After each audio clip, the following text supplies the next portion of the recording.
They have come from near and far, from colleges and universities across the nation.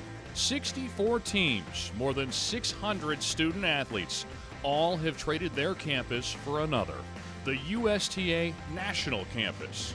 Fresh off of their semifinal win over Minnesota, UC Irvine faces its second straight Big Ten foe in its quest for a national title. The Wolverines of Michigan stand in their way as Big Blue also aims for its first national championship. The finals of the USTA Tennis on Campus National Championship. Next. Night in Orlando, a picture-perfect backdrop for the culmination of 3 days of competition at the home of American tennis. Hello, everybody, and welcome into our live coverage. I'm Dave Kane, and I'm joined by one of the rising stars in American tennis, Cici Bellis, joining us here this evening. And Cici, we're so excited to have you as part of our team for this great team event. Yeah, thanks, Dave. This is the ultimate destination for any tennis player.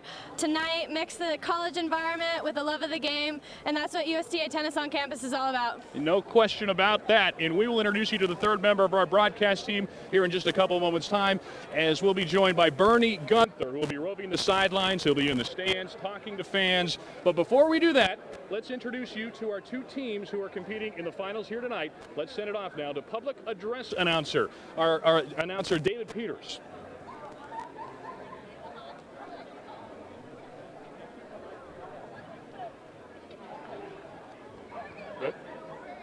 And welcome to USTA National Campus here in Orlando, Florida for the 2017 USTA Tennis on Campus National Championship match.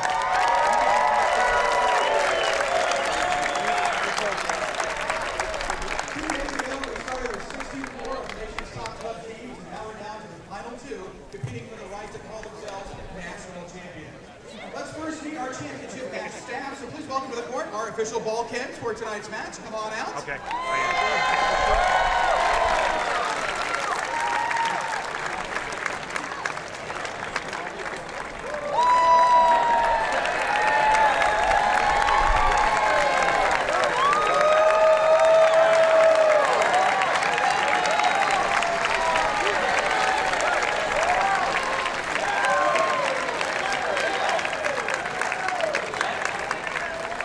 And now let's welcome our championship teams to the court.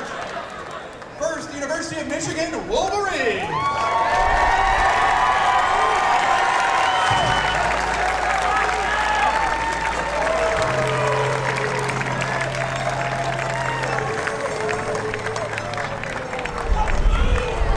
They will face off with the UC Irvine Anteaters.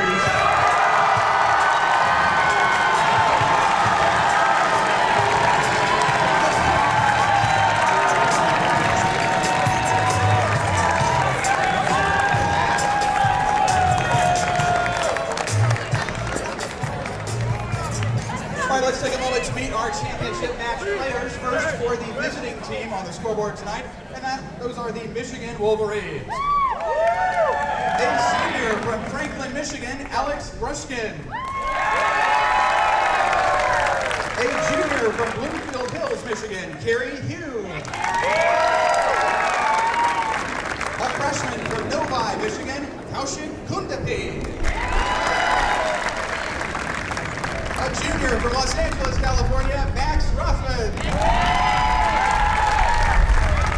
A sophomore from West Bloomfield, Michigan, Kevin Rothstein.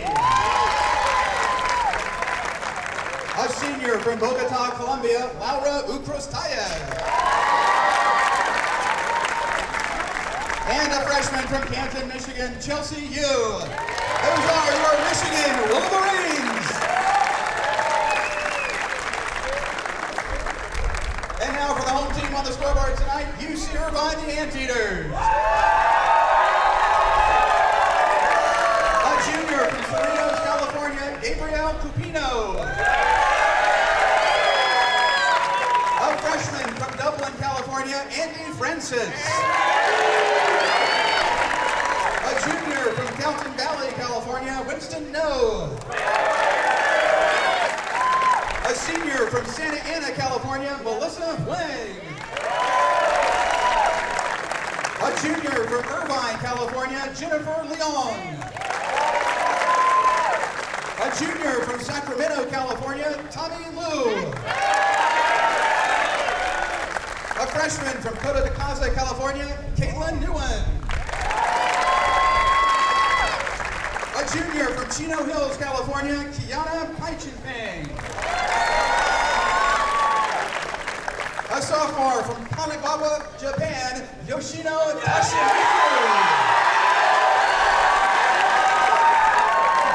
And a junior from Laguna Niguel, California, Nick Wang. Irvine is coached by Iris Fonseca. At this time, please stand and remove all hats in honoring America and those who protect it with the singing of our national anthem, our American flag located by the USTA Complex building. And we welcome Sarah Fisher to sing tonight's anthem.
Thank you, Sarah, and good luck to both teams. We are ready to get our championship match going.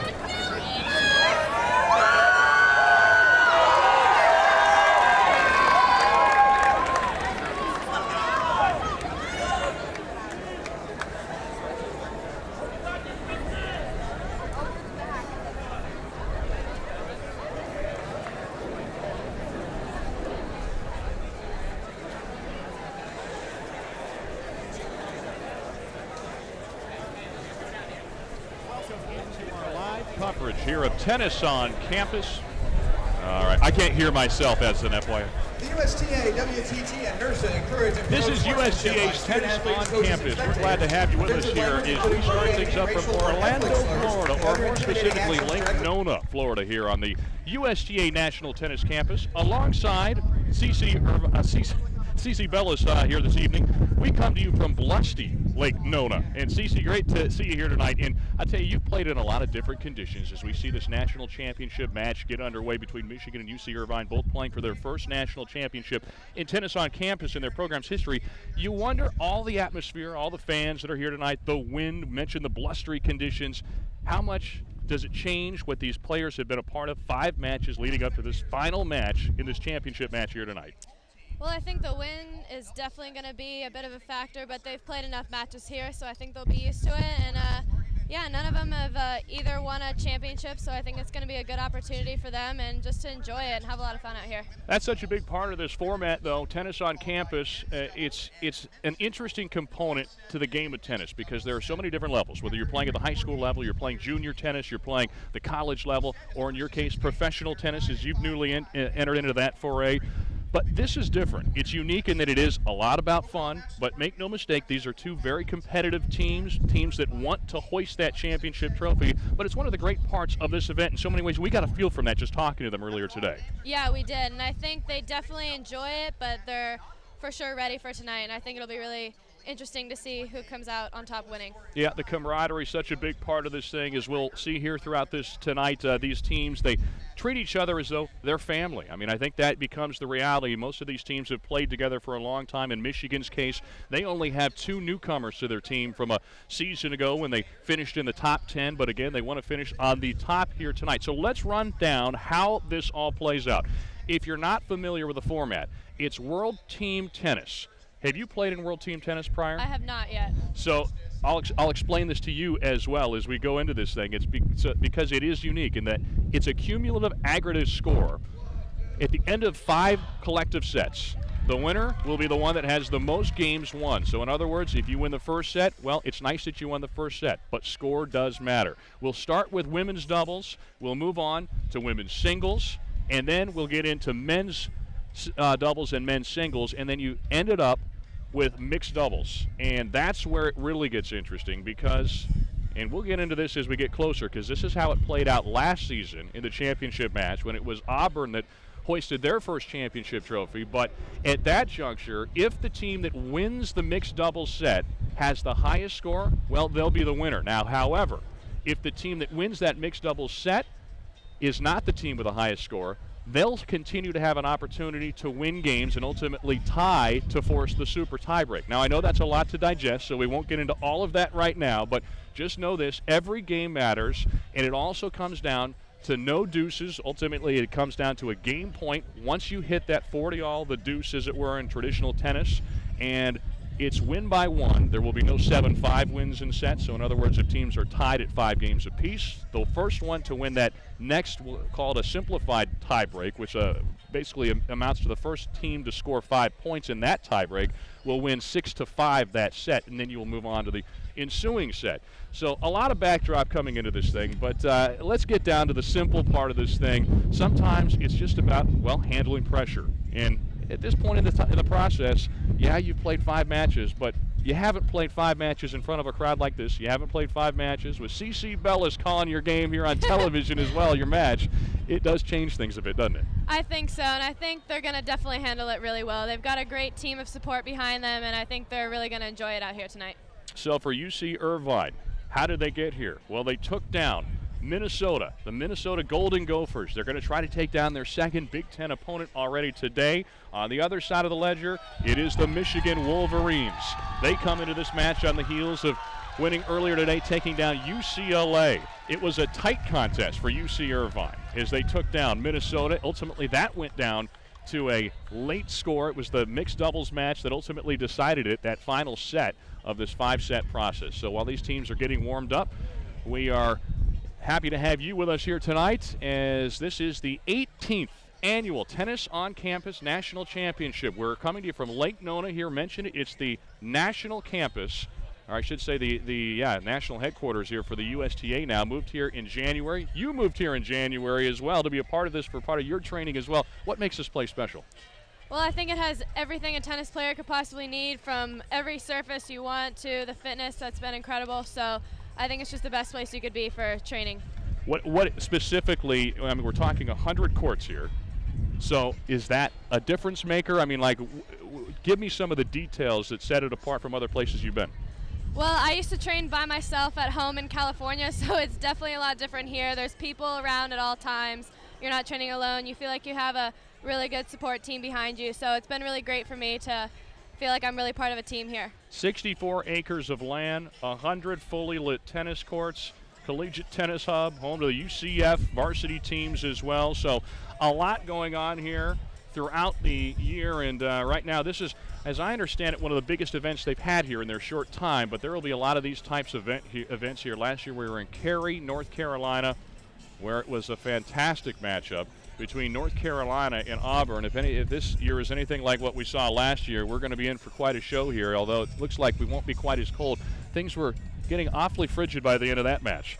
But now when you look at these teams, what stood out to you? We had a chance to visit with these groups collectively earlier this afternoon, right. And you talk to Michigan. You get a sense that this is a group of players that ultimately really have fun together. They have a lot of cohesion, a lot of chemistry, and it's evident.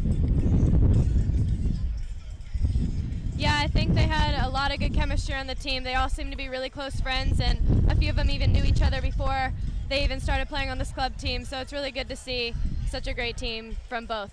Yeah, and for UC Irvine, a team that has a lot back from a season ago as well. They finished 6th in just a couple years ago. Their highest finish 2 years ago, however. It's interesting to note.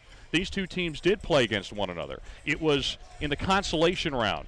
That was, as a matter of fact, only one player for UC Irvine was a member of that team for UC Irvine against Michigan. Michigan won that game. Remember, they were quick to point out. Yep. They don't want to talk about that. They didn't want us to talk about that on the air. They got payback on the Mighty of the tonight. Yeah, I think it's going to be a really great match to see how they handle that kind of pressure too. So we'll see. Indeed. So getting their warm-ups in here right now as we speak. A great crowd on hand to watch this here tonight. Windy night. It was windy last night. I got a chance to ask them a little bit about the conditions and how much impact they had. How much do you suspect that wind is protected here as you sit in this bowl arena and you're in a stadium enclosure? I think it's protected pretty well, especially down on the court down here. So I think they'll be okay, but it's definitely going to play a little bit of a factor. You can see the flags are blowing right now here in Lake Nona, Florida, as these two teams, and you can probably hear that wind howling behind us as well, as it is Michigan and UC Irvine just about ready to get things going here in this Tennis on Campus National Championship as we come to you from the national headquarters. You gave us the tour earlier today of some of the training facilities, and yeah, it was really interesting to see all this space. I mentioned it, 64 acres of land that this thing encompasses, and it's not just the hard court. You've got the clay courts out there. Right. And the other thing I thought was interesting, because this is all about growing the game. I mean, that's what this is about, growing the game of tennis in the United States. And you saw the youth area as well. What do they call that? Do you recall the surface that they're playing on to our right over there? Oh, it's the 8 and under courts and the 10 and under courts. Yeah. And it's on like a plastic type of surface. Right, Somebody told me what it's technically called, but I hadn't seen it before. But all types here and plenty of tennis to be had. So we'll see how many teams stick around. That's one of the other components of this event that's interesting, too, is the fact that, yeah, you're competing against each other, but you're competing with each other as well. And we talked about that with the UC Irvine folks as well. Said, all right, yeah, you're rivals with the other teams, but the California teams tend to root for each other, too. Right, and I think the UC Irvine coach told us that they had won the Sportsmanship Award the past 2 years at the national championships, and I think they're going for a third one. Yeah, they're going for it to become 3-time sportsmanship champions. Yeah. Do they make a belt for that? You wonder. I don't know.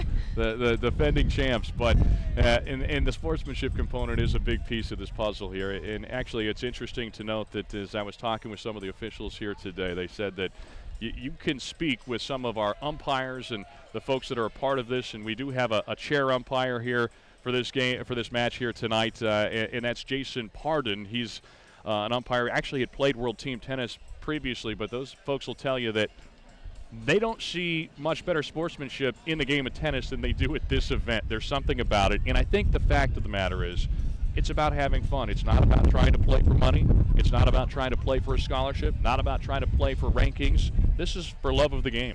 Yeah, love of the game, and definitely playing for their school and just playing for themselves and their team, and I think that's why they enjoy it so much. Yep.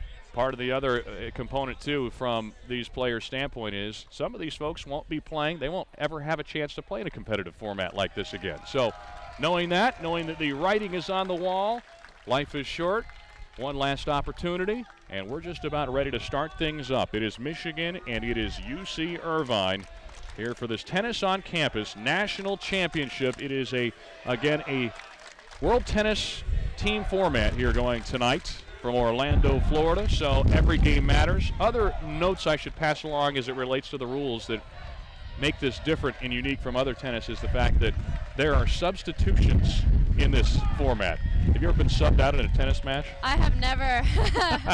I think it'll be interesting to see if they use that at all, though.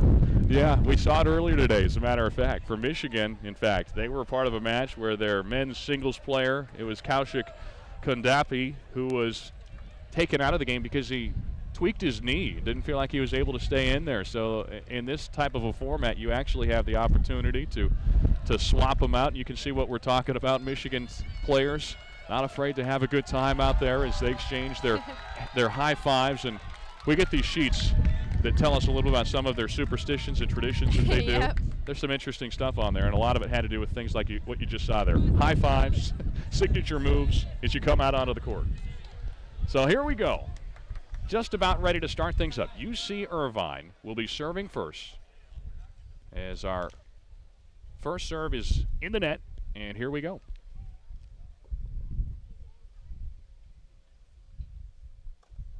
Second serve will miss, and there is a double fault. We talked a little bit about some of those nerves that can be a part of this. And right there, maybe you see a little bit of that as you work out the kinks to start things off playing in front of this big crowd.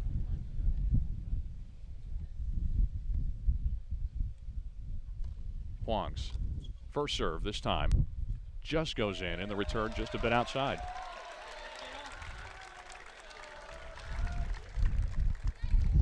So that was Carrie Hu on the return for Michigan. Now set to return, it is Laura Ucros-Tellez, who has an interesting story of her own right. The Bogota, Colombia native, former varsity player of her own right.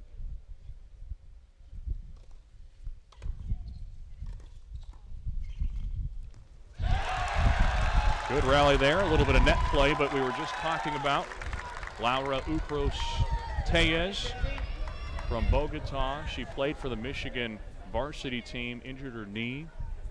That was at the end of her freshman year, and just started playing again this year in her senior year. So took some time off and starting to regain that joy of tennis, she said.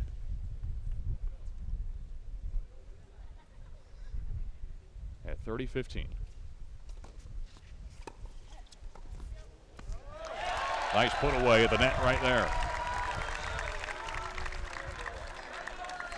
That was Huang at the net, putting it away. Now it's Caitlin Nguyen to serve.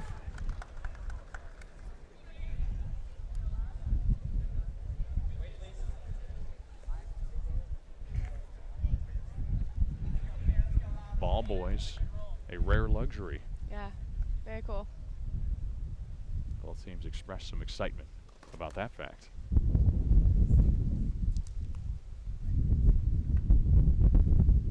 Second serve at 40-15. Second double fault of the night right there.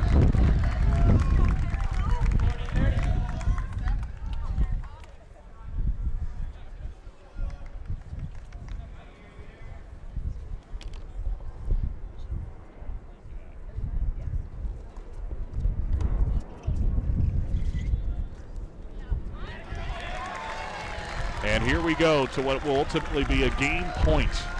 So again, no deuces. That changes the complexion of the match entirely, doesn't it? Definitely, and I think especially these first few games are going to be working out the nerves, so I don't think this first deuce point will help them at all. Returning team decides who returns. In this case, they'll go to Laura Ucros-Tellez. Ucros-Tellez, cross court.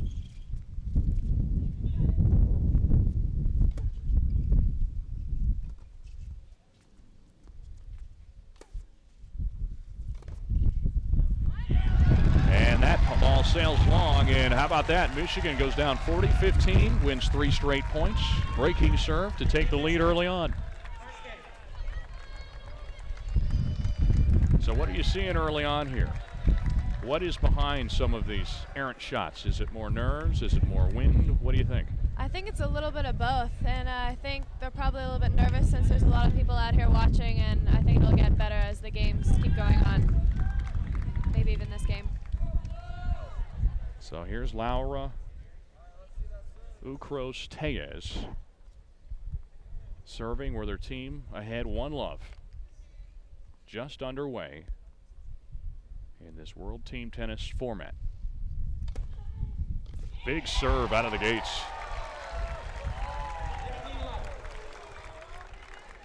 She's got a little pop on that serve to be sure. Now she'll only be playing doubles for Michigan.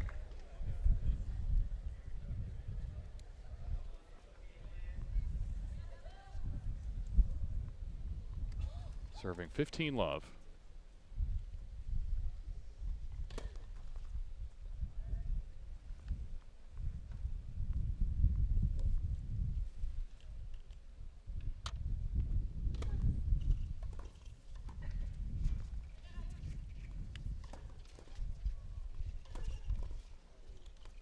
Wow, terrific reaction at the net.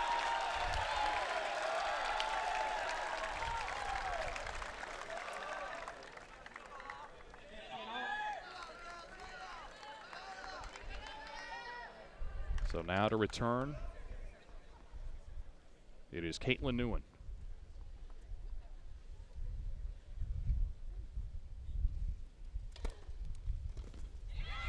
And another big serve. Boy, that serve's a weapon, isn't it? Definitely. I think she's going to use that really well throughout this match. Really puts the returning team on their heels. An opportunity to, you know, even on that point they just lost, it was a great second serve to the backhand side, but just a nice return from Huang. Yeah, now she's sure. tested again.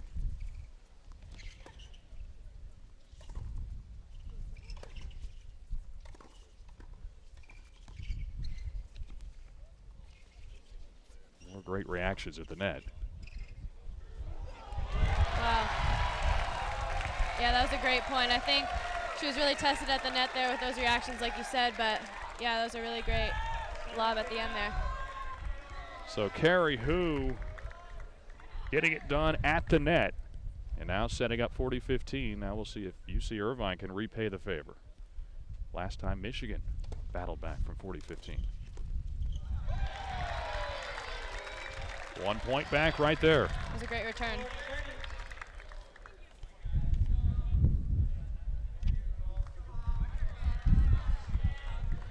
So at 40-30, Michigan with a chance to stay up a break. And once again, Bucros Tellez, the right-hander from Bogota, Colombia, business major at Michigan.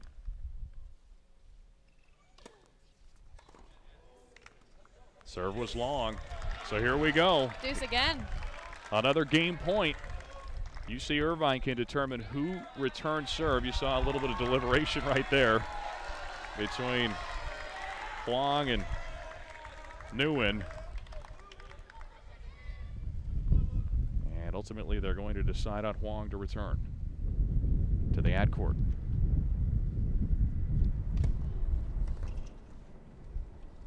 Serve was long.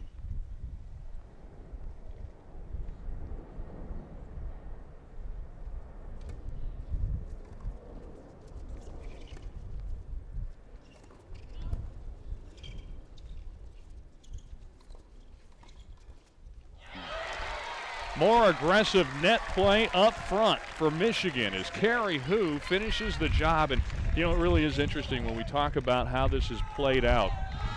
You're looking at the importance of that game point. It's the net play here from Hu. Yeah, she's very aggressive, and I think that really won the game for them. Yeah, on a number of occasions. And from a psychological standpoint, you just don't see it in tennis very much. A winner-take-all type of point, but regularly you do here in this format of World Team Tennis. So 2-love, Michigan leading early on. On the aggressive again, it's Hu.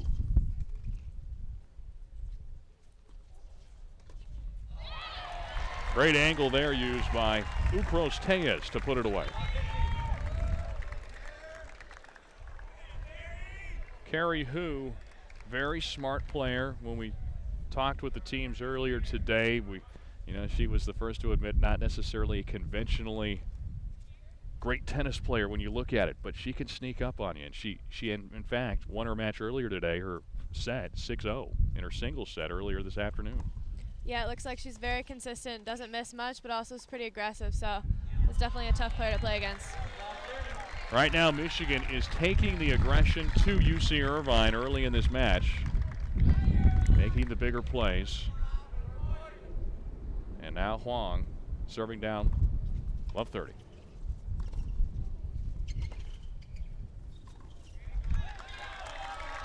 Now, I'm not sure whether she played that ball good or not. I think looked she like it called was it out. wide. Okay, Yeah, I think it was. I think it's a bit wide.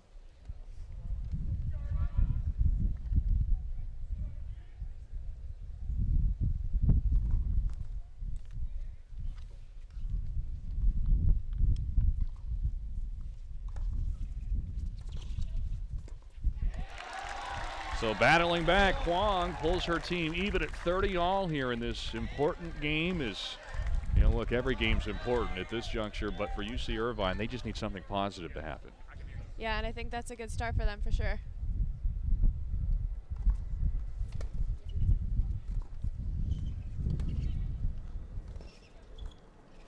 Soft hands from Hu, but too much that time. Continuing to attack, Huang puts her team ahead with a game point now. They do not want to fall down 2 breaks early in this match. Huang at 40-30. Great net play, and it's set up nicely by the serve, and there's the first game of the match for UC Irvine as they manage to hold serve and move 2 games to 1. The teams will switch sides after 4 games, so 1 more player to serve before that rotation switches it to the other side. So you can see for UC Irvine, net play, well, earlier in this match, they were struggling with it, but not moments ago. So now to serve for the first time here tonight, we'll get our first look at Carrie Hu for Michigan.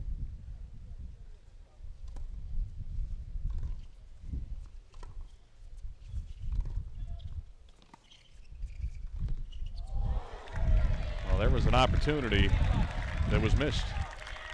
Yeah, I think she was right on top of that volley. She'll probably think about what she did wrong there, try it again. But what do you think she did wrong? I think she could have maybe stepped in a little bit more, and she let it drop a little bit.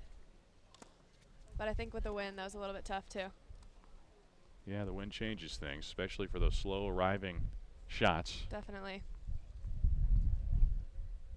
Hu at 15 love.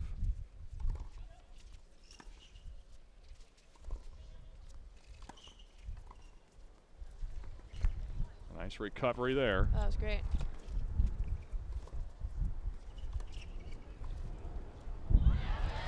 Shot just sails wide, though. What'd you see on that volley?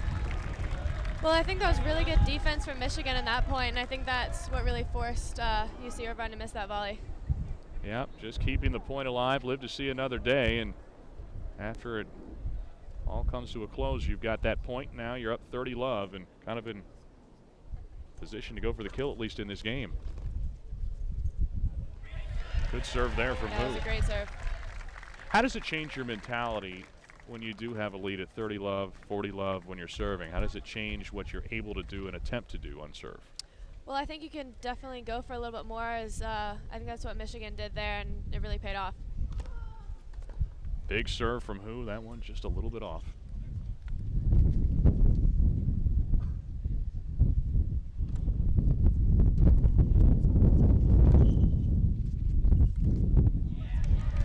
So Hu serves at love, and Michigan will hold on to the break as they lead it 3 games to 1, as we'll have our first switch over here of the evening, and both teams with their cheering sections. And these teams both traveling quite a ways. I'm not sure who went further here. Probably a little bit further for the Anteaters of UC Irvine than the Wolverines at Michigan, but it's not exactly like you just load up the car and drive down here for either of these teams. No, definitely. So for Michigan, what have you liked about what you've seen so far? I think they're really taking control of the point. They're not missing much, and they're really taking advantage of the short balls a little bit better than UC Irvine right now. But I think maybe UC Irvine had a bit of nerves in that start, so it might change a little bit. Yep.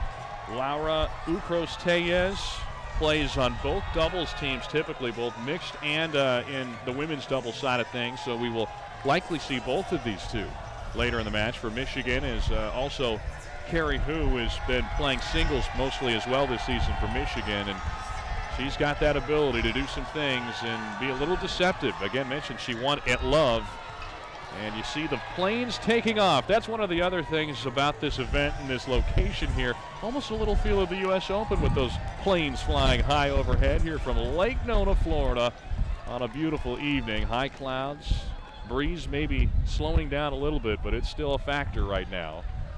Yeah, I think you could even see in that last point, UC Irvine, maybe the wind blew the ball a little bit, but I think it's dying down slightly. So for UC Irvine, trying to get a game back right here. Down a break. And now serving for the Anteaters. It is, once again, Caitlin Newen, who started things off here tonight. She was broken in her first service game of the night. She went right at Hu there with that attacking drive down the alley. Yeah, that was a great change-up by UC Irvine. I think they need to do a little bit more of that to get back even with Michigan right now. And when you say do a little bit more of that? I'd say be a little bit more aggressive, change it up, not just go cross-court like they have been doing. I think maybe try and go line a little bit, maybe try and poach the volley a little bit more. That was definitely a good start. You got to keep your opponent on their heels a little bit more. You can't feed them the same thing. Double fault right there. Twice we saw earlier tonight. Newen double faulting in her opening game serving. I think the wind could be a bit of a factor with the toss here too. Got that one through to jump ahead 30-15, and yeah, you're right. Sometimes you don't think about the wind on a serve, more like the returns and the high volleys, but those tosses, it can change up the trajectory and just the slightest variance. Definitely. Serving 30-15 here.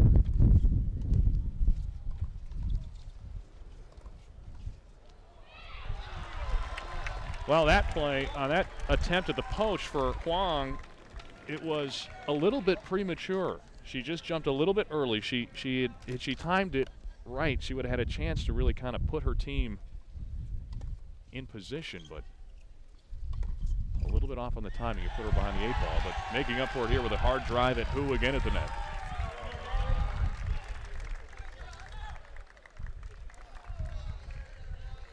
So a big game here again for UC Irvine, already down a break, but with an opportunity to hold serve. Hu just spun that one down. Yeah, that was a great, really deep return by Michigan there. It was not by much. No. It's one of those ones you almost want to look, and actually, they may be going for an overrule here. Oh, she's saying she had called it out, but I didn't see it initially either. I don't know if I saw that. It looked like it was very close to being out. But I think right now Caitlin Newen is saying that she called it out, but I don't think anyone saw it. So we will play game point here at Deuce.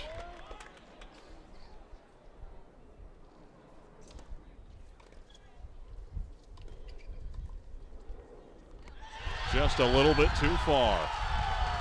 So Carrie Hu had a chance. She had open court to hit to. It looked like the ball just got a little bit behind her, though. Yeah, I think it flew a little bit once it came off her racket. Maybe she should have aimed a little bit shorter on that, but it was definitely a hard down line to volley off of. You get the sense that UC Irvine is starting to get a little bit more comfortable here as this set progresses? Yeah, for sure. I think they've started to find their rhythm a little bit more.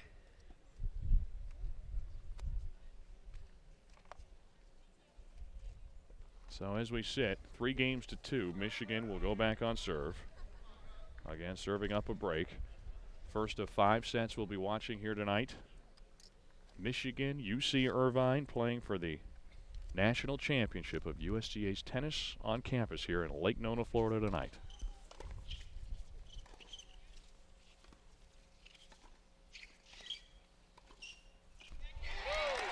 You could see Hu right there saying, finally, that's how we do it. She'd missed a couple because she came out of the gates early and looked good at the net, but manages to punch that one through right there.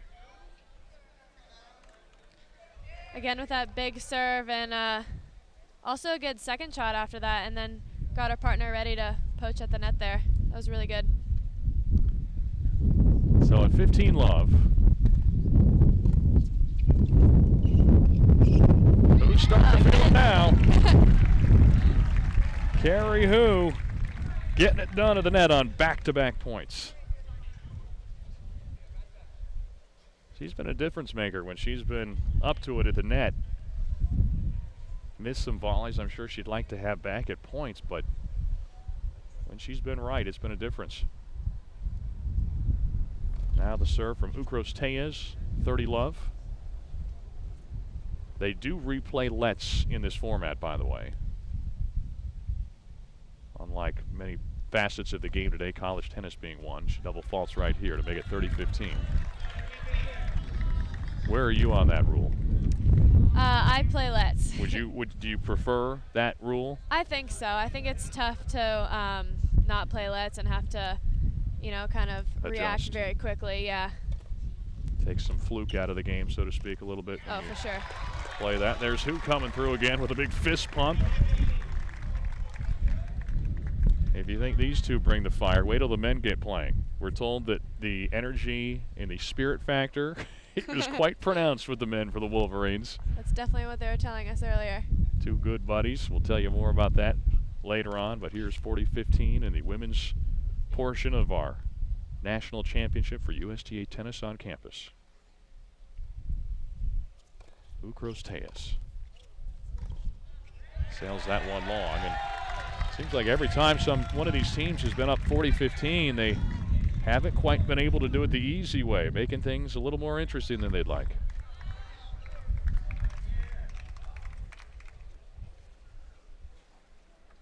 So Huang on the return here, trying to keep this game going.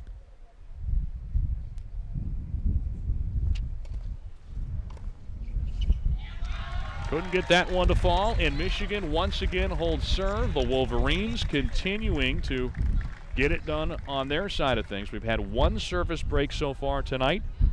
That was in the opening game of this set.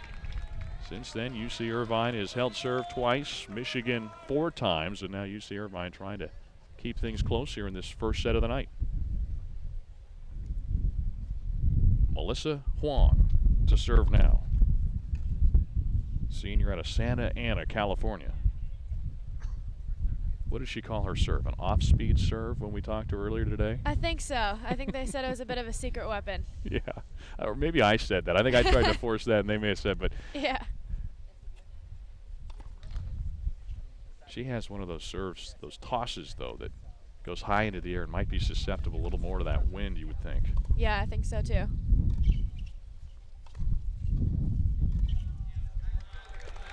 Couldn't keep that ball in play, and UC Irvine already trailing 4-2. Sometimes you'll hear the adage that in World Team Tennis, this scoring format, finish this thought in a moment. Good net play there on the attacking move by Ukros Tellez, but the women's side of things can be the difference. The men can sometimes cancel each other out, but if you have a ringer on the women's side, as we saw last year for Auburn, it could be the difference.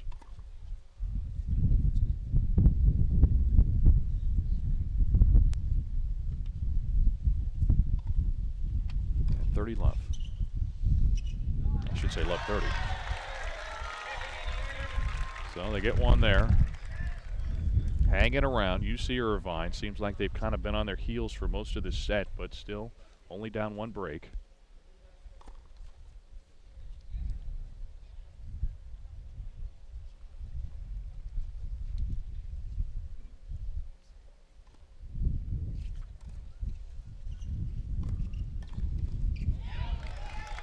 Well, that's how you teach someone to volley right there, is Ukros Tellez punches it low and now gives her team a chance at a double break point opportunity. Yeah, that was a great volley. It'll be interesting to see what she does with this return here.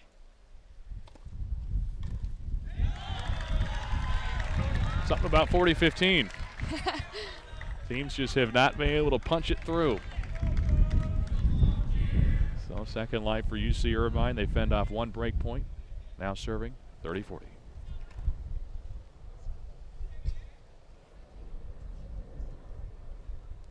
Huang on the second serve. There's a great poach up front as Nguyen puts it away, and now once again UC Irvine with a chance to get the game on this point right here, just when it looked like Michigan was about ready to open it up. So it would be a huge hold of serve here.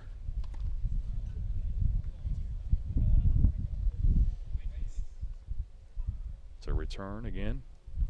This is the senior out of Bogota, Colombia, Ucrateas.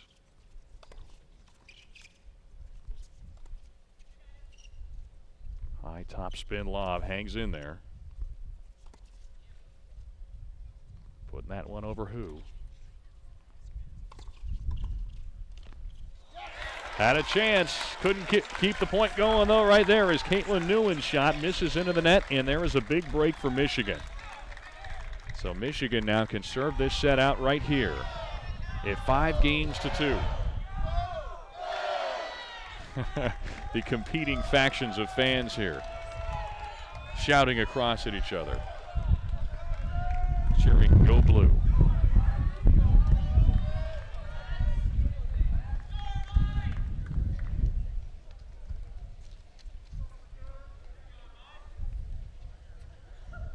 At 5-2. Service coming from who?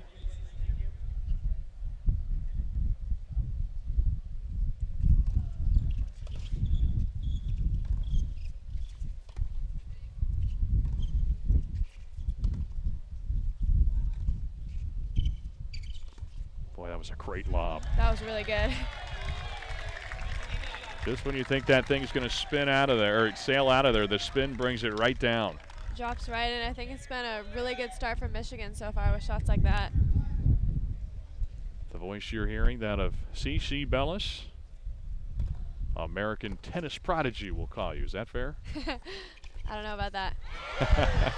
Great net play is played beautifully by Laura Ucrateas as Ucrateas manages to punch it through the middle, and now a real opportunity for Michigan as the Wolverines have a chance, leading 30-love, to put this set to bed following this aggressive play at net.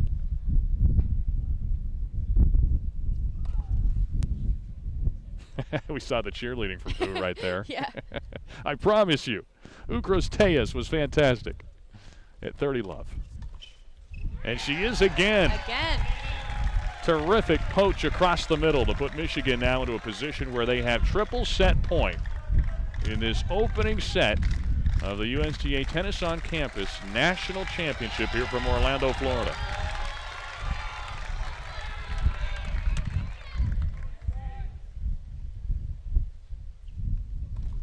First serve from who?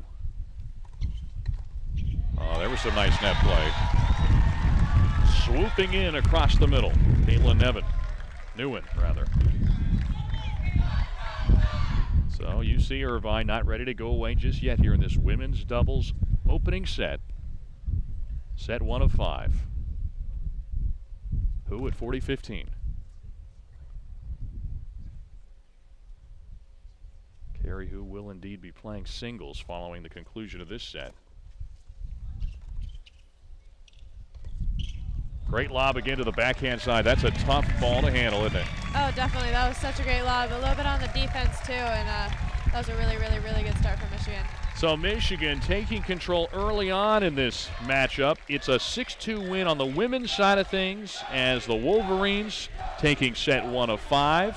Again, it's an aggregate set total that we'll be watching for here tonight. More to come on the women's side as Bernie is standing by with some special guests as we speak. Take it away, Bernie. Well, thanks, Dave. An impressive win early on for Michigan.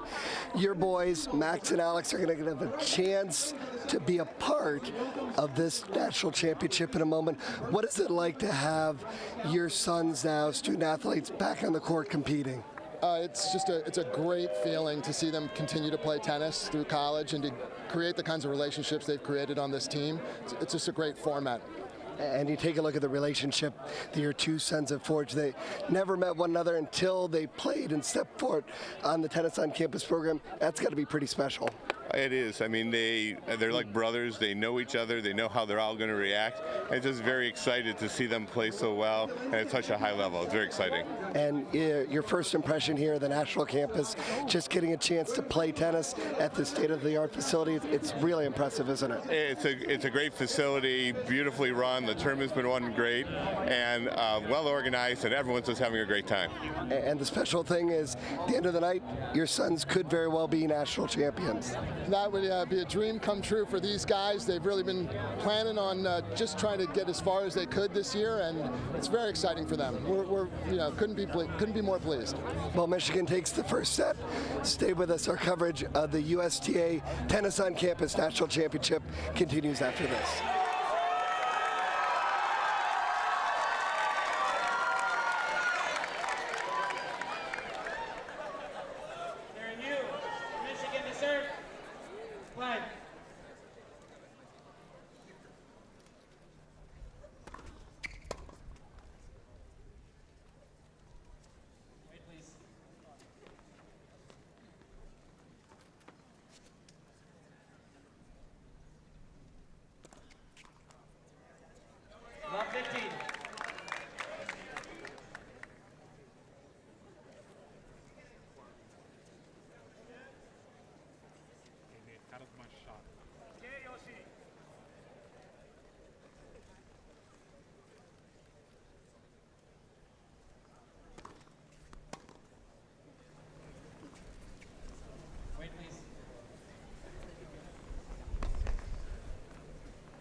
Once again here at Tennis on Campus. It is our championship match and our women's singles portion here. And on serve Carrie Hu for Michigan as she faces off against Yoshino Takashimuzu.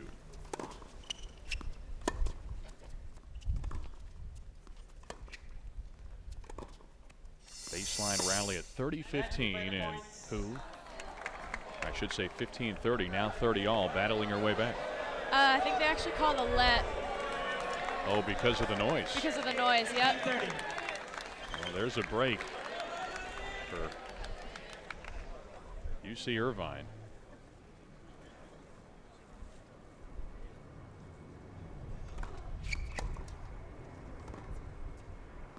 Like a little bit of a late signal on the call there for the serve. But it was long. Second serve.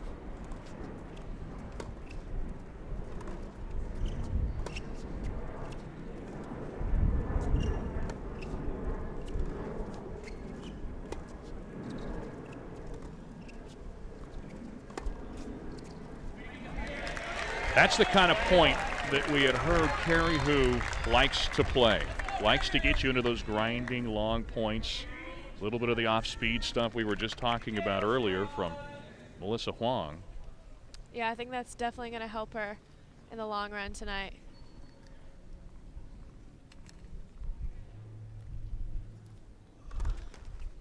Was I just hearing things, or was there some sort of a microphone feedback even I heard before that too. serve?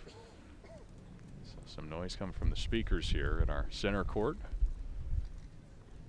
here at the USTA National Campus in Lake Nona, Florida.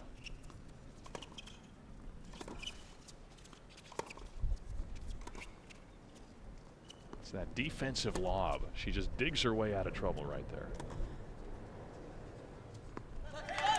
Not enough spin on that one, however.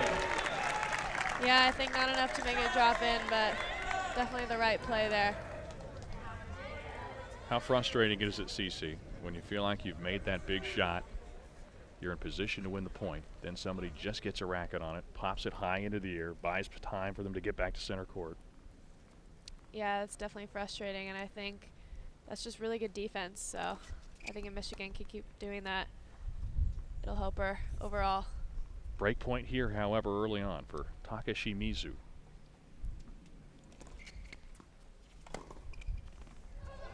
Couldn't quite hit that one. Now, Takashimizu is an interesting story of her own right. She's only playing 1 year here for UC Irvine, as she's the sophomore Japanese. She's the exchange student.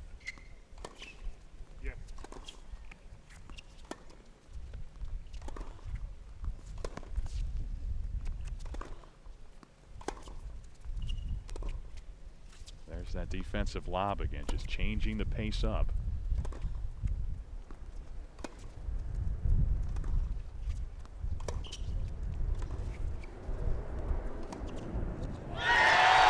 Big shot right there, and Takashi Mizu breaking serve out of the gates on game point right there.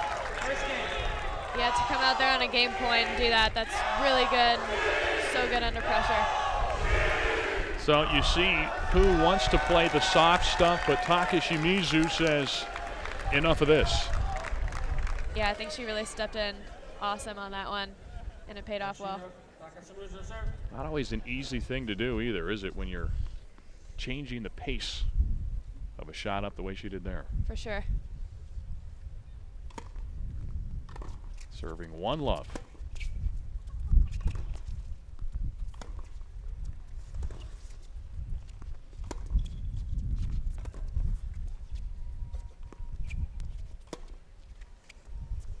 Yeah, you don't want to get into that kind of rally right there if you're Takashi Mizu, do you? No, definitely not. I think they're both hitting those really good high topspin kind of lobs right now, and I think the wind's taking them a little bit on UC Irvine's side. So at love 15, Takashi Mizu, a little long on the first serve. Carrie Hu was asked what her favorite part of playing tennis on campus was. She said it's an excuse to eat every 2 hours. Good enough, works for me. Of course, I don't know that I've needed an excuse to do that throughout the course of my time on this planet.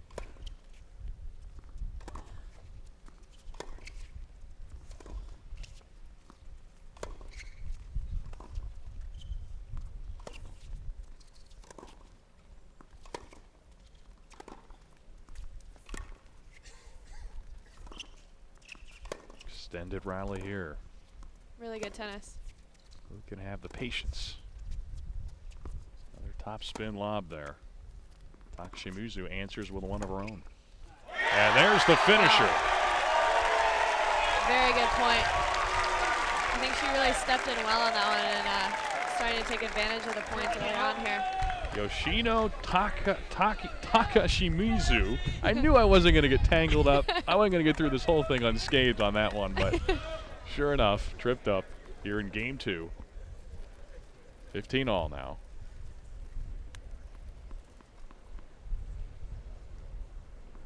They say she's actually their best doubles player, but she didn't play in the first doubles match. Presumably she'll be playing in mixed.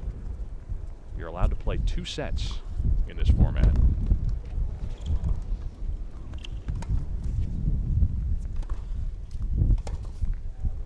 Great drive again. Wow. Those down the lines are really doing it for her. They're really winning her the points. Taking advantage of the cross courts from Michigan and redirecting it really well. Does not appear to be afraid of the moment. Remember, Carrie Hu gave up just 4 games in 7 sets of the regionals. And again, she won 6-0 earlier today. So she has not been an easy out. But Takashi Mizu getting it done again down the line. Wow. What is that, 3 winners in a row down the line? Yeah, she keeps going to that line, and On both sides, forehand and backhand. there is gold in them hills. So she's ahead now, 40-15, double game point here. Already up a break. Earlier tonight, Michigan won the first set of this match, 6-2 in a double set of women's doubles. And now Hu attacking on the aggressive. Can't finish that time. It's been feast or famine for Hu tonight, whether it's been doubles or singles at the net. Couldn't quite punch that one down though. Yeah, I think that was definitely the right play for Michigan though to come in on that. Trying to take advantage of more points on her side. The other thing I loved about these questionnaires, it would ask if they had any superstitions in tennis. You saw some interesting ones here for Carrie, who she said she uses the same ball that she won the point with and bounces it on a multiple of 7. That's too much math for me to even think about. Let's but see if she does it here. yeah, let's watch. There's 1, 2, 3, 4. 7. How about that? 2 with her racket and 5 with her hand. Now, if she does that, how many multiples has she reached is my question. That's tough.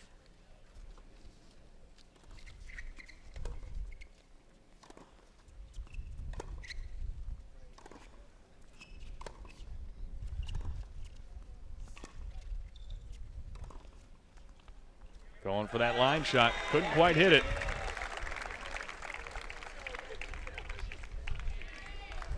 So far, Carrie Hu serving 50%, winning 50% of her points on first serve, actually winning more points on her second serve so far.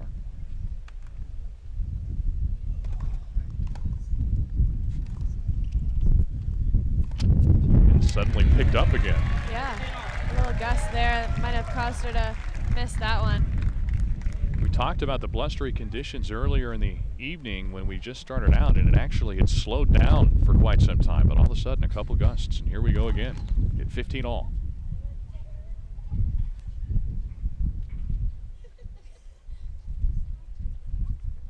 Carrie Hu in her second set she's played already tonight. She'll be done after this. Double faulting there. And again, going back to the rules, you can see the palm trees dictating what we're talking about with the blustery wind, a little bit less than we saw earlier tonight. But again, for Carrie Hu, she's done after this set here tonight. You can only play 2. Takashimizu only his just in her first set, therefore leaving the door open for her to play in that mixed doubles set to round things off. And that is the big set. We'll talk more about that later on here, but it can go a long way to determining who our champion will be this year. Yeah, I think UC Irvine said they were going to choose their players later on in the match depending on what the score was. So it'll be interesting to see who goes out and plays. There's the winner from Hu, and she's been the more patient player, but right there set herself up and went for the jugular. You got to have a little bit of that. You can only play so much defensive tennis at some point. You got to be the one taking it to the opposition. Yeah, I think she lost a few points when she was being more defensive, so that was good that she stepped up a little bit there. How about that forehand rip cross court from Takashimizu? Speaking of aggressive play, she's got a chance to go up 2 breaks now already. That would be huge for UC Irvine. Needing to make up ground after losing the first set 6-2 in doubles. Now in set number 2 of women's play.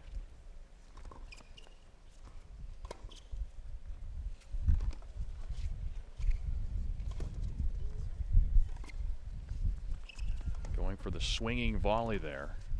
Kept it alive, but didn't put it away.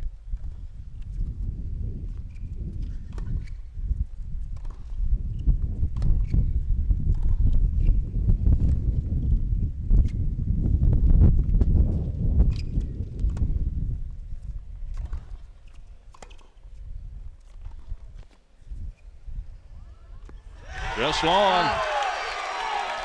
So Yoshino Takashimizu comes up with another break, and she leads 3-love. And now at one point in that rally, we saw Takashimizu with an opportunity for the put away on the swinging volley. Now, that's a harder shot than it looks. However, tell me if I'm wrong, because I'm talking with Cici Bellis, who's one of the better players at that particular shot. How difficult is that? I think it's a really hard shot, and definitely in this wind is very tough, and I think it was hard for her to put it away on that one, but definitely a smart play. For any of the young players out there who are watching now, would you advise swinging at those types of shots? How do you go about it? Big shot for Hu there. Yeah, I'd advise it, and I think that was definitely the right play for UC Irvine, and she ended up winning the point from it too. So stayed alive, didn't miss it, didn't try to do too much. Yeah, it was perfect. But a big shot right there from Carrie Hu, and taking the first point, trying to return the favor and break the serve of Yoshino Takashimizu. And right now, Takashimizu is controlling tempo for the most part of this set here in women's tennis.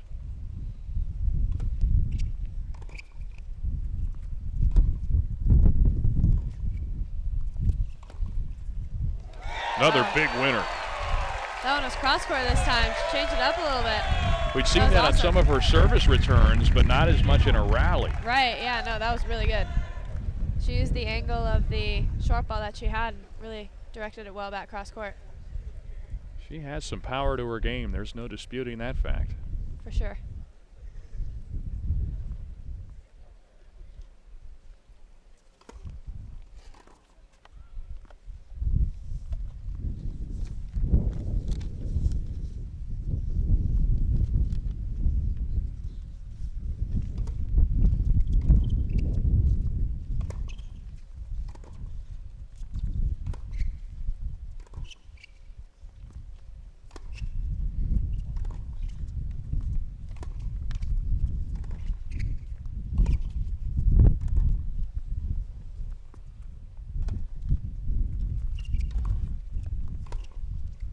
Trying to change the tempo a little bit of her own. Great slice. Oh, but the passing shot just clips inside of the line. Great short slice or drop shot there from Michigan, and then an unbelievable passing shot line after that. Great point and a big point. Right now, every point's fairly important for Carrie Hu as she tries to hang tough here, down 2 breaks. Break right here would go a long ways toward helping her cause.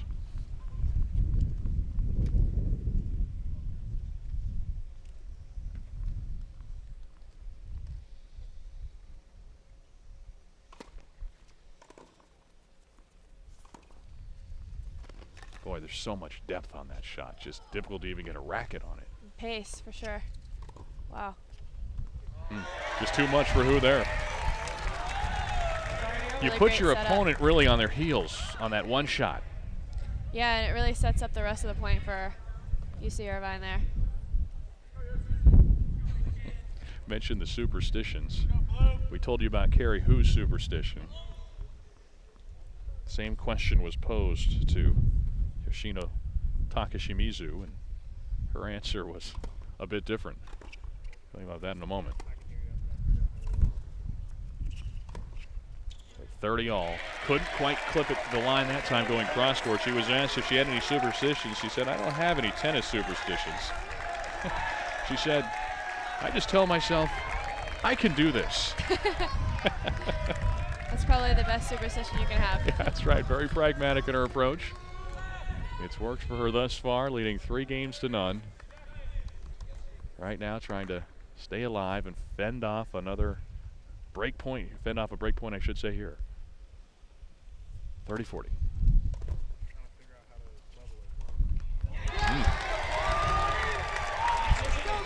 Carrie Hu comes up with a break opportunity, and she capitalizes to put her team on the board here in this women's singles matchup. Michigan and UC Irvine for the right to call themselves champions in this tennis on campus championship match here tonight. Well, that was an important game, obviously, for Carrie Hu. She goes down 4-love. It is a stark difference to being down just 1 break at 3-1. Well, right now, our own Bernie Gunther is standing by. He has another special guest with him right now. Take it away, Bernie. Here, I'm with Kaylin Keogh, and you can see how much excitement's here. What does it mean for you guys to be at this first national championship?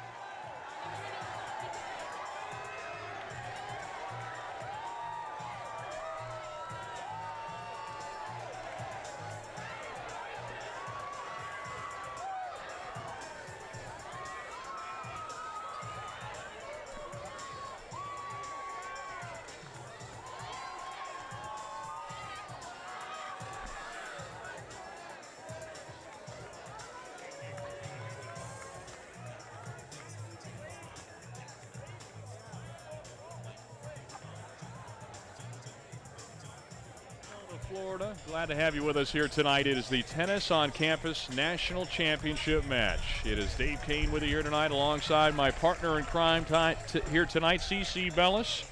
Right now, it is UC Irvine trying to make up ground after they dropped the first set 6-2 in women's doubles. Now it's women's singles, and again, this is aggregate score total. And so far, what have you liked about what you've seen about Yoshi Takashimizu so far? Well, I think she's been doing a really great job of being aggressive in the points, and she's been using her down the lines really well, redirecting the ball off of Michigan's cross courts, and that's been winning her most of the points, and it's been really, really good so far. Yeah, that aggressive style of play is no more evident than the statistic. She has 7 winners thus far tonight, but 7 unforced errors. Yeah, I think if you're playing as aggressive as she is, you're definitely going to have some unforced errors, but that's not a bad stat at all. So here's Carrie Hu trying to hold serve for the first time here tonight, in singles play at least. She's dropped her first 2 games of the set on serve, but she can hold here, get herself an opportunity to pull even with another break serve. But there's that big return again from Taka Shimizu. We just mentioned it. She's got that ability to blister those shots. Yeah, she's been using that cross-court almost angle return. It's been very effective. Her 8th winner of the night right there.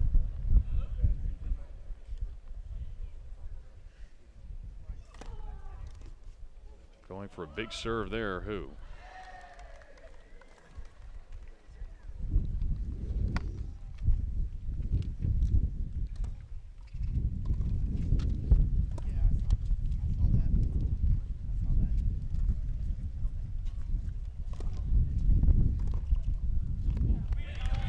It really is a contrast in styles here, isn't it? You can see Hu just wants to draw out the points, but Taka Shimizu, that time she got a little impatient. Yeah, Hu definitely is more of a grinder, wants to play on the defense a little bit more, so she's going to draw some errors from Taka Shimizu.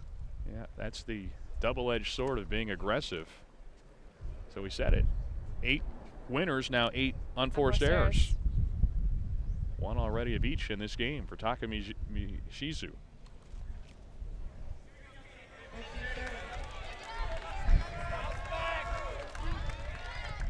Well, speaking of unforced errors, it's now 30-15, or I should say 15-30 for Hu, trying to hold serve for the first time tonight here in singles play. In front of a good crowd on center court.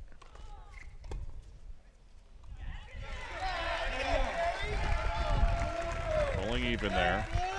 And this is such a different format. Have you ever played in front of a, well, I mean, I guess a Davis Cup format you could say is a similar type of format. I know you're hoping to get to that level at some point in your career and likely will, but have you ever played in this kind of a format where it's not the hush-hush? I've played in some junior team tournaments that are definitely a little bit louder than, you know, when you're playing on your own, and I think it pumps you up a little bit more, so I think that's what we're seeing a little bit tonight. Who's second serve? And another big return. That return is really winning it for her. Yep, it showcases the importance of first serves for Carrie Hu. She's really stepping inside the court and trying to take the ball early. At 30-40. Now that sets the door open once again for Taka Shimizu.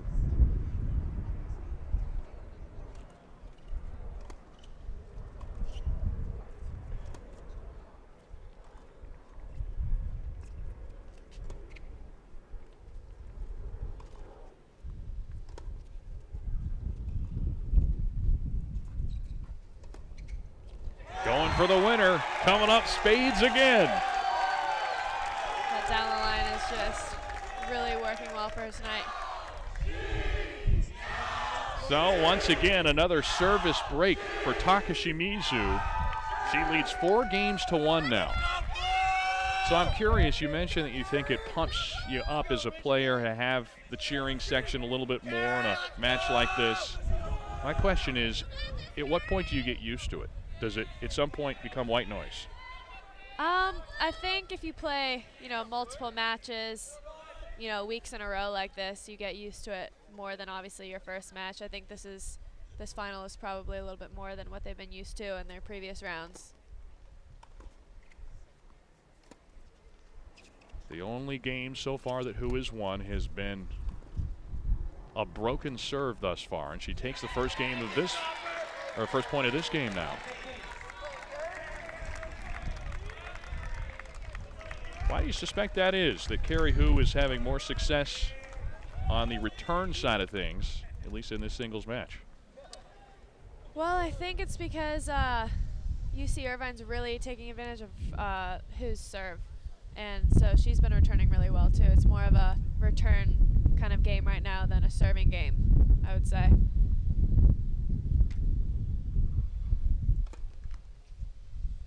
Yeah, it's been, as we discussed just a couple moments ago, so paramount for Hu to get that first serve, and that second serve has left her susceptible.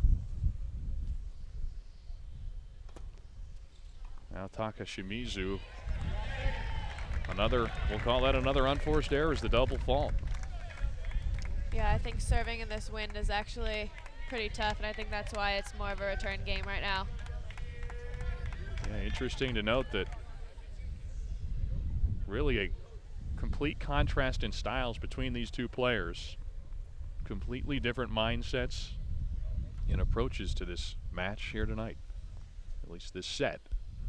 I always want to call it a match, but of course the appropriate terminology for the entirety of this match, including all the different facets, singles, doubles, mixed doubles, would be the match. This would be truly a set by true definition. Serving love 30 now. Yoshino Taka Shimizu.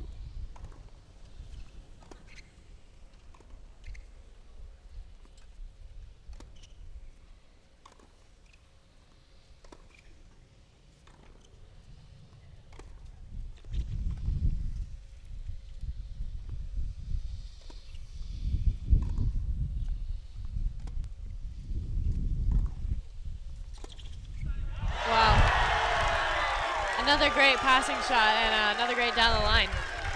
So challenging to take the issue to Taka Shimizu because of that potential right there. You could see Hu was trying to take the aggressive approach here, but just didn't have an opportunity because of that blistering down the line shot. UC Irvine almost took defense and turned it into offense right there. It was really good. Taka Shimizu just missing on that particular shot, so now another chance at a break. Carrie Hu trying to break serve for the second consecutive game, and regardless of outcome in this set, every game matters, that aggregate scoring system. If you lose 6-2, it's twice as good as losing 6-1.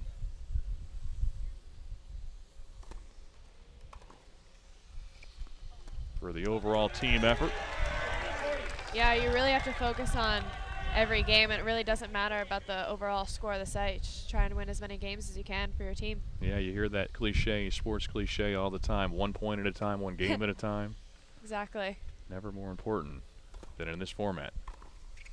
Serving 30-40.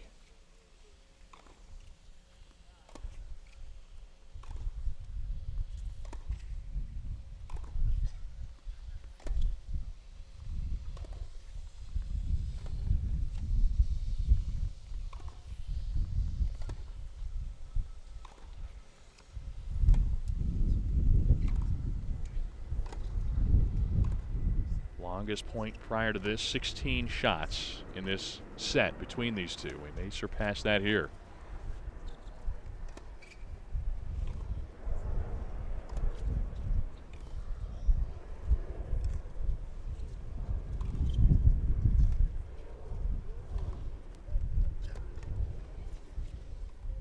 Oh, the patience from Carrie Hu.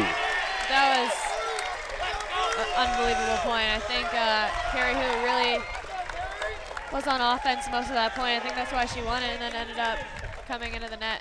She set herself up nicely right there. In the end, she had a chance to put it away on 2 occasions, but in typical fashion for Hu, she decided to wait it out, avoid making the mistake, and found a way to just set up the next shot and ultimately the winner. So at 4-2, UC Irvine still with that 2-game lead is Hu trying to hold serve for the first time here in this set. First serve long. That's been her Achilles heel tonight. In this singles match, just has not been able to hit those first serves, and that's opened the door for some aggressive play from Takashimizu.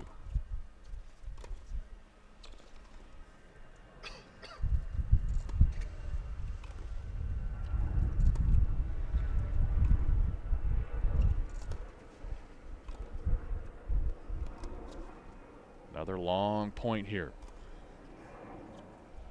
That probably landed a little more shallow than who would like, but it's the assist from the net right there.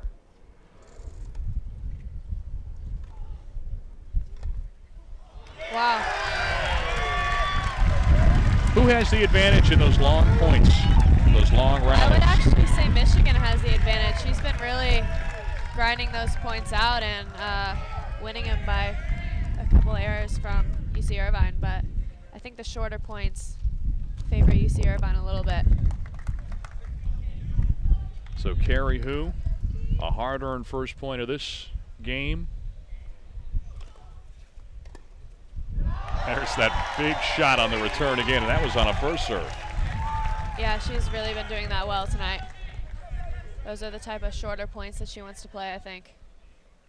Right now you can see Takashimizu maybe trying to catch her breath a little bit after that long rally, buying a little time between points.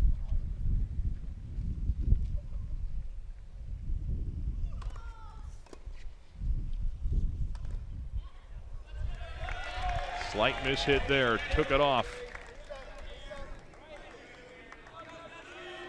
Carrie Hu for this Michigan team, the junior out of Bloomfield Hills, Michigan. 58 members of the Michigan club team. Hard to believe. Yeah. 58 Seems like members. a lot of people. That's quite a weed down process. A lot of match play to determine the order. I think they said they have a final tournament that they choose the top 4 guys and 3 girls to have on their main team. Yep. That shot misses, and it's now an opportunity once again to break serve for Takashimizu. She's controlled things on return thus far throughout this set tonight.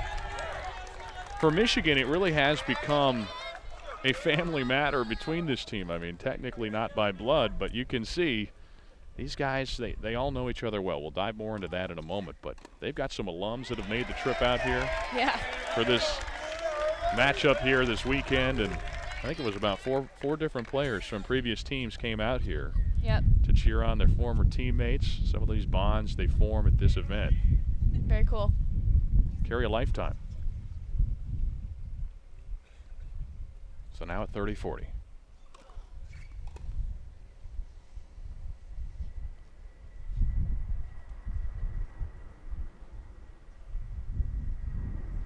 Second serve. Takashimizu takes a little something off it.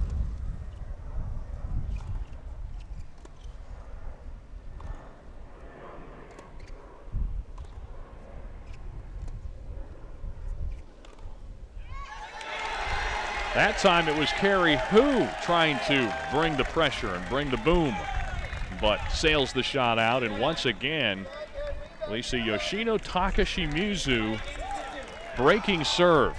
She's already done it 3 times in this match, in this set. And speaking of sets, the sun setting here in Lake Nona, Florida, as we welcome you to this 18th of what has become an annual tradition, Tennis on Campus National Championship. First time it's been played here at this beautiful venue. One less, that is the 8:15 to Charlotte, I believe.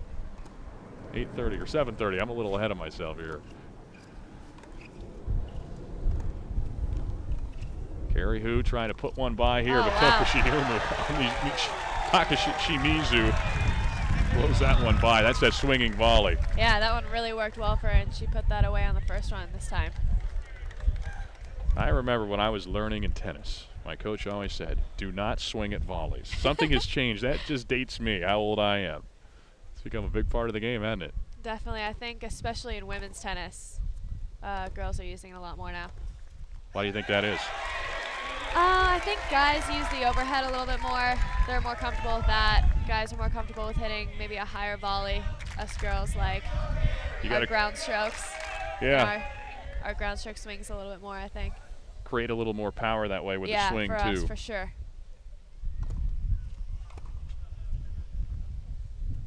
30 love.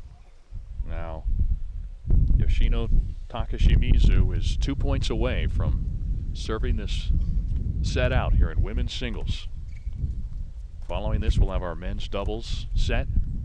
Michigan and UC Irvine.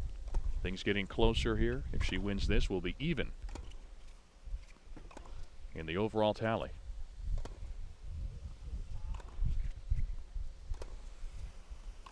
It would be 8 games apiece.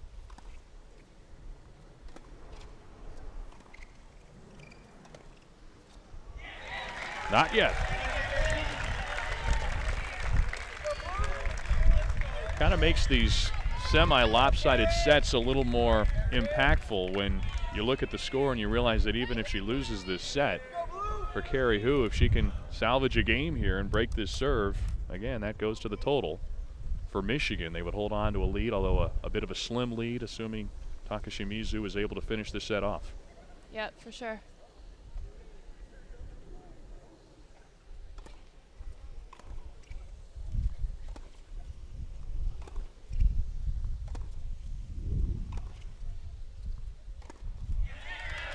And here we go. Carrie Hu battling back. It's 30 all.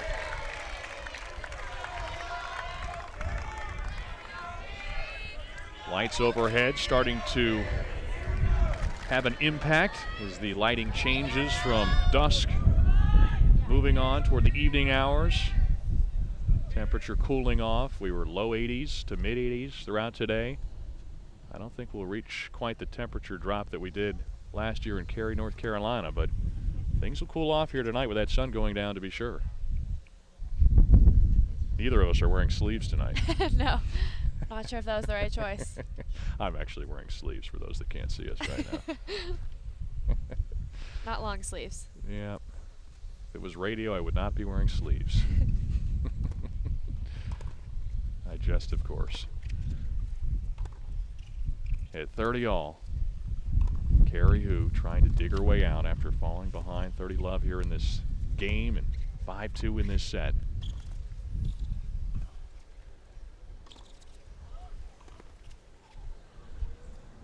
Just spins in. Wow. Another moon ball.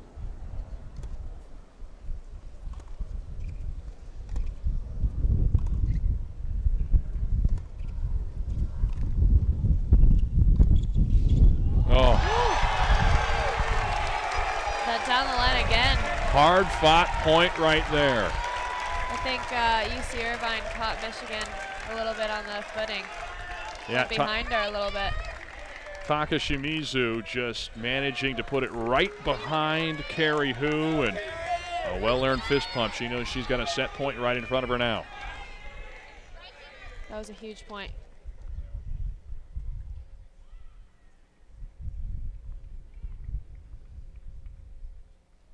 At 40-30.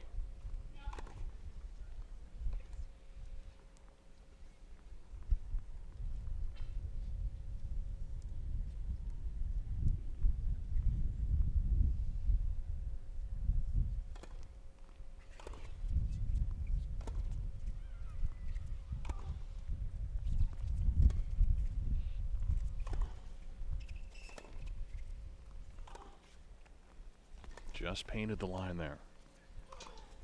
Wow. She's not going anywhere. We said she can dig her way out of holes, and you can see it. There's some toughness for Carrie Hu. Now it's game point. This is, I would say, the biggest point of the match so far. Another set point opportunity, even though it's deuce. Again, no deuces played out here in this World Team Tennis format.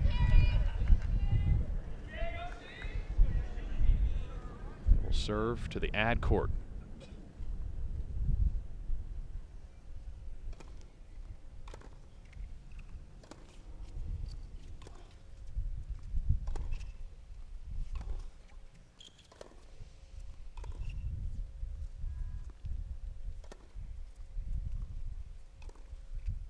Slowing that pace down once again, Carrie Hu.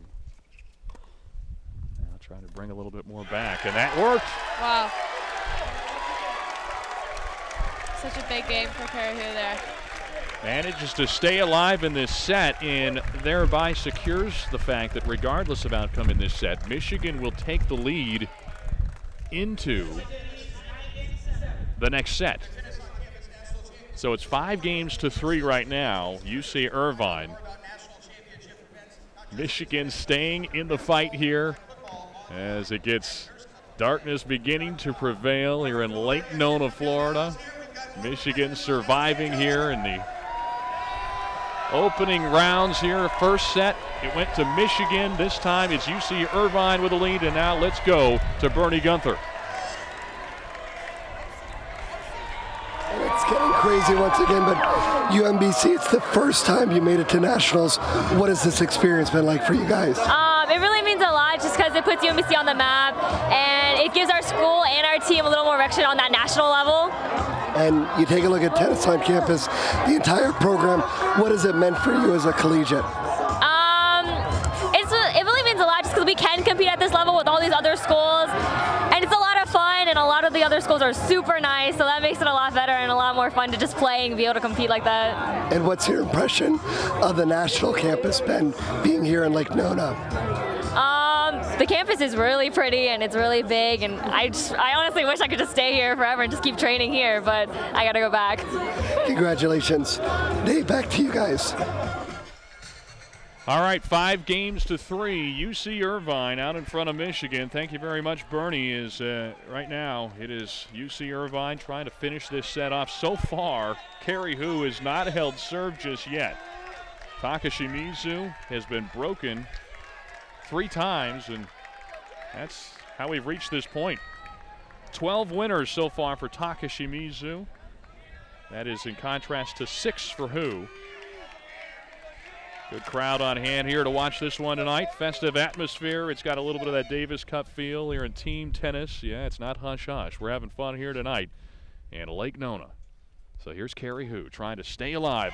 Big serve. That's her biggest serve we've seen tonight. Wow, that was huge, and definitely a good time for her. It caught Takashimizu off guard. Who's serving just 35% on her first serve so far tonight, and we've talked about the impact that's had on this match. Puts a couple more like that in there, it'll change things up in a hurry. Definitely.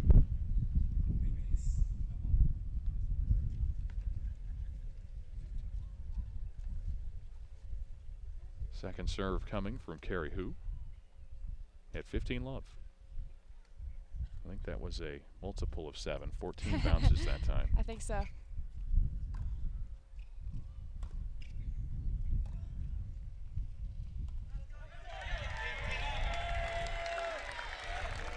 So these players, a number of them playing with ball boys for the first time. That is a luxury they have not enjoyed for most of these players throughout their lives. You remember the first match you had of ball boys? Yeah, I did. It was one of the coolest days of my life. Who was that against? I think it was in 14 and under sectional tournament in Sacramento, California. Do you remember who you were playing? I don't, but I just remember the ball kids. That's about it.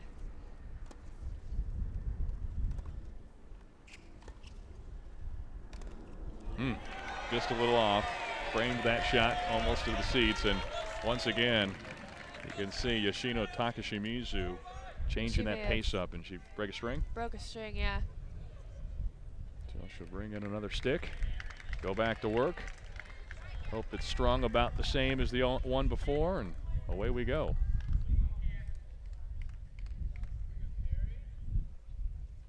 How big of a trick has that been for you, breaking a string going to the next racket?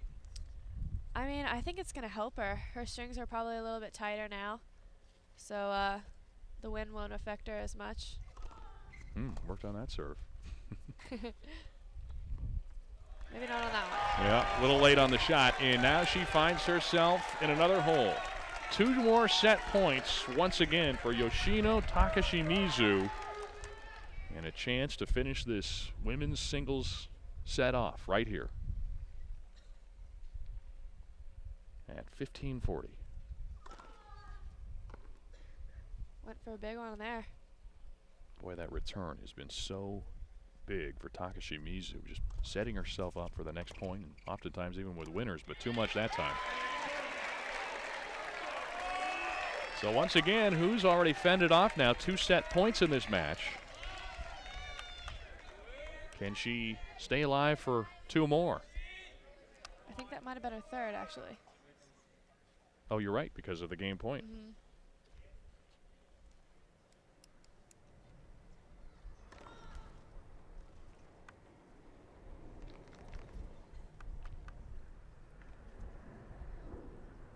So there's no deuces in this. It's a game point at 40 all. Okay, she fought another one off. Can she stay alive yet one more time? Now, with each one of these set points she saves, you know the psychology comes into play for her opponent, Yoshino Takashi Mizu, a little bit more each time. Yeah, it'll be interesting. She's going to be taking the ad side here. Does that start to snowball at times psychologically when you see a couple opportunities get away? Yeah, I think so.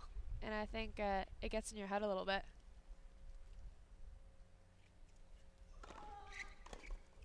Good return here. But now who's trying to dig in for another one of those long points? And she's done it again. A couple fist pumps from Carrie Hu in Michigan, right back in the thick of this women's singles set. As she holds serve for the first time tonight. Wow. So here we go. 1 break and we are even at 5 all. Don't go anywhere yet right now. If you were thinking this first women's singles set was coming to a close, you can see her teammates cheering her on. The spirit section in full effect right now for the Wolverines. Takashi Mizu now, still a chance to serve this one out for the set. Trying to settle herself down now.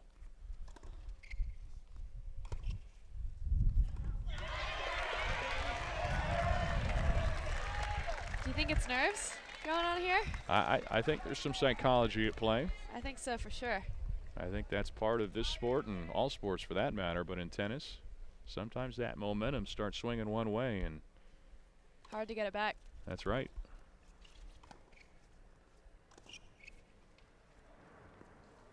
Oh, those lobs are going in now. Perfect. Top spin lob there. That one doesn't land quite as deep, but it serves its purpose.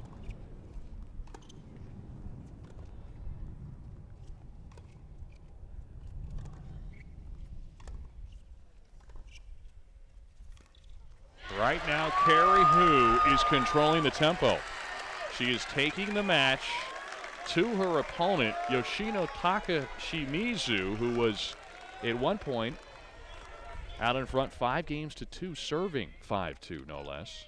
Now she finds herself trailing love 30,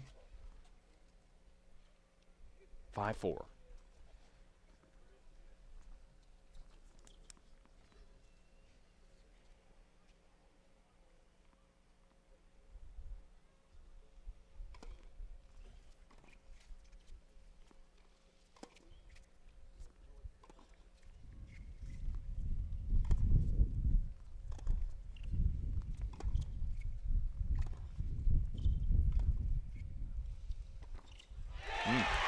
Good change of angle there. And now keep in mind, if Carrie Hu is able to pull this off in this 9th game, or 10th game rather, of the set, it would put the score even at 5 games apiece and thereby jump-starting our first tiebreaker here of the night. And at this point, it would be a shortened tiebreaker, essentially what amounts to the first person to 5 points wins the set.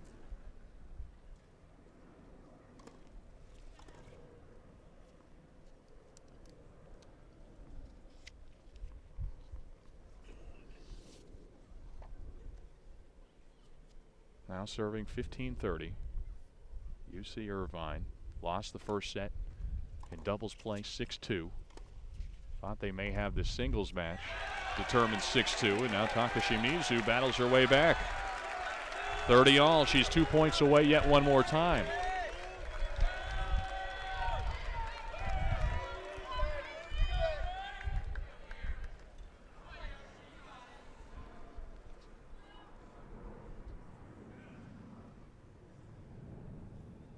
Carrie Hu trying to dig a little bit more. Serve was very close, but just clipped the line, or at least that's what Hu says.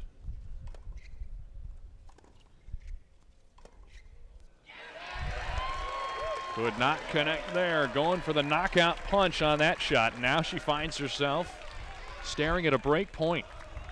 Carrie Hu. Who would have thunk it? Who would have thunk? Maybe Hu. She may have been the only one here that thunk it. When she was trailing 5-2, struggling. You could see her shouting back and forth with her teammates. 1 point away from forcing a tiebreak in a third consecutive game one.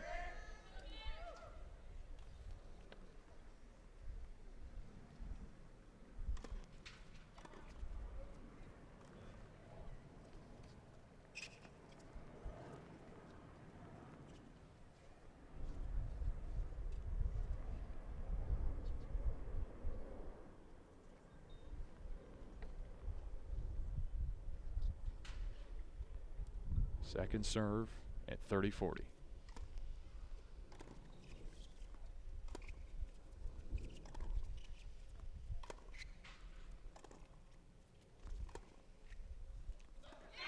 She's done it. Carrie Hu battles her way back from trailing 5-2. She has forced a tiebreak. So again, this is a 9-point tiebreaker. At least that would be the maximum. Played at 5 games all in any set, so the person who is next to serve begins the tiebreaker. Each player serves 2 points in succession, starting from the deuce court. Change sides after the first 4 points only. First team, or person in this case, to score 5 points wins the tiebreaker if it reaches 4-all. If it reaches 4-all, the person who served the 8th point serves the 9th and final point. The receiver in that case would have the choice of sides, except they would have, yes, the choice of sides, and winner of the 9th point would be the winner of the set. So here we go. All the momentum right now for Carrie Hu.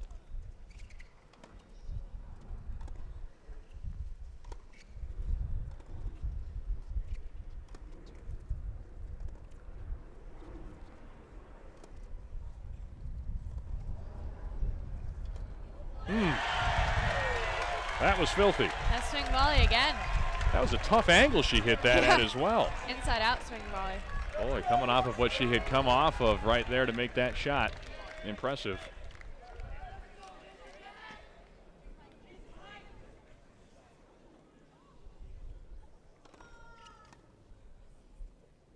The sophomore, Yoshina Takashimizu, said she was looking for more competition when she arrived in the United States as an exchange student. This is competition at its finest now in a tiebreak for a national championship in the tennis on campus title match. Tough shot there from Hu again. Back and forth we go, even at a point apiece, 1-all. So now we'll shift serves. You know, it should be noted, too, for Carrie Hu, the junior upperclassman, got a little more experience, a little more age, a little more veteran presence out here. Does that come into play? I think so, and I think it's that her game style's really been helping her in this end part of the set.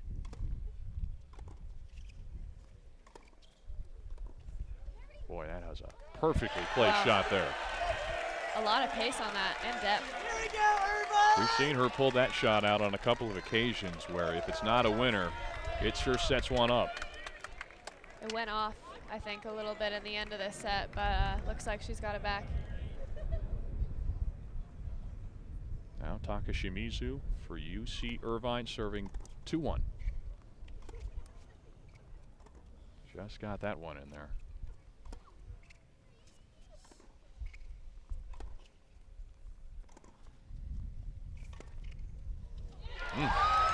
That's that changeup. Again, the contrasting styles between these two opponents tonight. Carrie Hu just kind of takes a little something off of it. You think you're in a deep rally, and next thing you know, it's coming in short. Yeah, it's definitely a good changeup, especially in this wind. Should also mention for both of these teams, it's a different setting. Coaching is allowed at any point. At least that is, not during a point, obviously, but Right. in between points, you're allowed coaching from your teammates, from your coach. And for UC Irvine, they're one of the few teams that actually does have a coach who doesn't play on the team. He was a former player for UC Irvine back in the day, but 7 to 8 years out. Kind of an interesting story is Iris Fonseca actually works at the registrar's office at UC Irvine, and so he spends all day on campus, and he is right now trying to coach his sophomore into this one, trying to get this set. Now at this point, regardless of outcome, though, it should, and I also should say for Michigan, they have actually they don't have a true coach. They told us they've got help from a former player as well. I'll tell you more about that in a moment, but you can see darkness prevailing, sun going down, but we've got a lot of tennis to play here tonight in Lake Nona, as we are only in the second set of 5 that'll be played here tonight from the USTA National Campus in Central Florida. Great finish to what has been a great set here right now. Now, how often do you see the wave and do you hear crowds chanting back and forth at a tennis match? Not very often, but it's definitely been a lot here tonight. It's almost got that Happy Gilmore feel. Yeah. You know, like you're used to the normal golf, but then every once in a while you get that cheer booming in. Is nice deep shot there, or was it deep? I think a little bit long. I think who called it long? You're right. So Taka Shimizu is now up to 22 unforced errors in this set. It's tough with her style that she plays. If she goes off a little bit, it's like you said, the momentum, it's hard to get it back. In a lot of ways, it's a tough matchup going against someone who's more that grinder type from who? And very consistent. Was that a let? I think a little bit long. Oh, on the long, serve. okay. So second serve forthcoming. Carrie Hu trying to get to a set point of her own now after fighting off 5. Not yet. 3 points apiece. Again, it's the first person to 5 points that takes this set. This will be the final set of the night for Carrie Hu, who also played in that women's doubles match that was won by Michigan 6-2 before this singles match.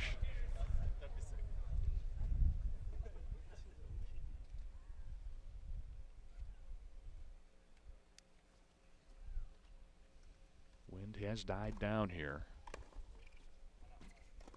Still occasional gusts coming in, but steadying as we continue through the night.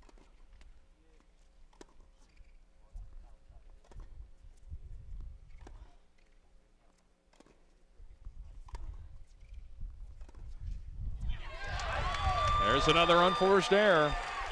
And here is the moment that Carrie Hu has been waiting for. She has fought off 5 set points of her own. Now she's got one in her hand. What can she do with it? It'll be interesting to see how she plays this return. Whether she plays it more consistent, safer. Tables turn now on Yoshino Takashimizu, who will serve to the ad side.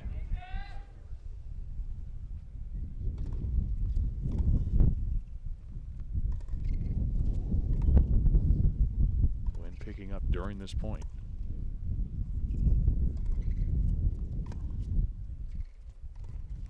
Couldn't finish it. And Hu has completed the comeback. She'll take the set in a tiebreak, 6-5. And how about that comeback for the junior, who battled her way back from a 5-2 hole to take care of business, and now Michigan will extend on their lead. So just when it looked like we were going to be even, here comes Hu battling back, and the Wolverines have stretched it now. They've got a 5-game lead in the aggregate scoring now. I think that was key for Michigan to, first we thought it was key just to get that 5-3, that one extra game for the Michigan team to be in the lead in the next match, but to come out winning, even better. Indeed. So, well, that was a heck of a finish to that set. It looked like UC Irvine was in a position to pull even, but don't go anywhere. We've seen a lot of wild play in this over the last few years, and tonight, holding true yet again, we'll have our men's doubles competition coming up. It'll be Gabe Capino and Tommy Liu for UC Irvine going against Alex Kruskin and Matt Rothman, two best buddies for Michigan. That's coming up straight ahead, but right now we step aside. No, we're keeping it right here as I understand it. We've got Bernie Gunther standing by with another interview. All right, Bernie, take it away. Well, guys, some nervous energy. I'm with Sarah Copino. Your son, Gabriel's getting ready to go. What is it like watching these teams face off for a national championship? It's amazing. My God, these two teams are so great. You know, I mean, it's so exciting. Yes. And how great is it for your son to continue playing tennis with Tennis on Campus? It is great because it's even though, you know, they're playing for fun. They're having lots of fun, you know. So it's really, we support them greatly. We go to every match he plays. It has to be really special to have your team here in Lake Nona at this beautiful complex. Exactly, very beautiful. It's a new complex, right? Yes, yeah. So yes, we didn't expect them to be here in the finals, so we're so excited. Yeah, what an incredible atmosphere it is tonight, though, for those two. Yeah, look at all these people cheering, you know. Yes, but I hope our team will win, though. Yes, we're behind. We're behind. But plenty of tennis still to be played. We're going to take a break here from the USTA. Lots still to come, though, for the Tennis on Campus National Championship.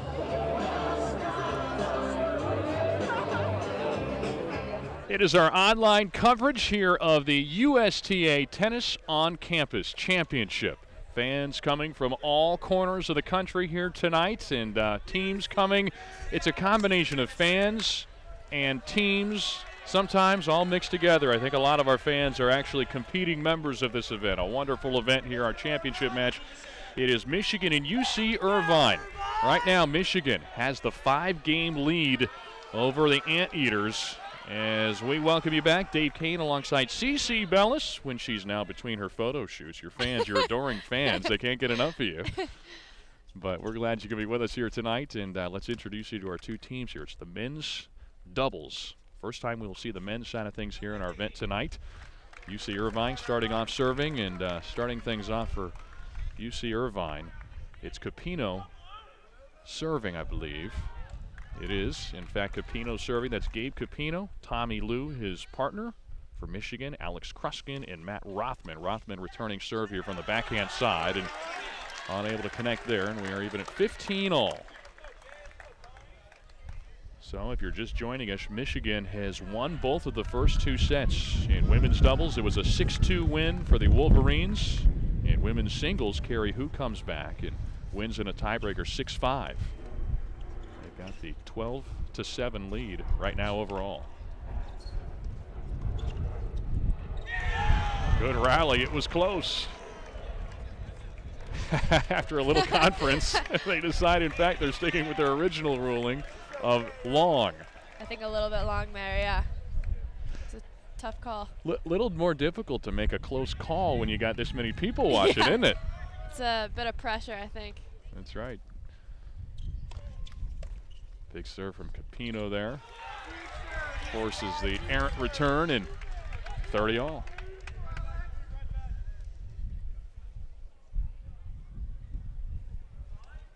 Gabriel Capino out of Cerritos, California, a junior. They say he's their best doubles player. Presumably we'll see him twice before this night is through. And now Michigan with an early chance to break serve. Little difference in pace as we go from the men's game, from the women's game to the men's game. After seeing two women's matches. I think the guys will have a little bit harder serves, different spin on their serves, a little bit more kick. So it'll be interesting to see how that plays out. Missing there, and there is an early break for Michigan on the double fault.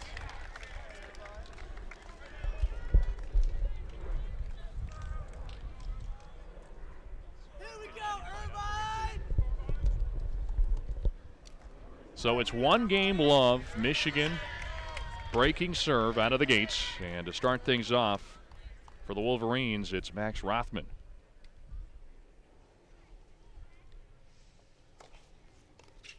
Blasts the first serve by Tommy Liu. Liu, a junior out of Sacramento.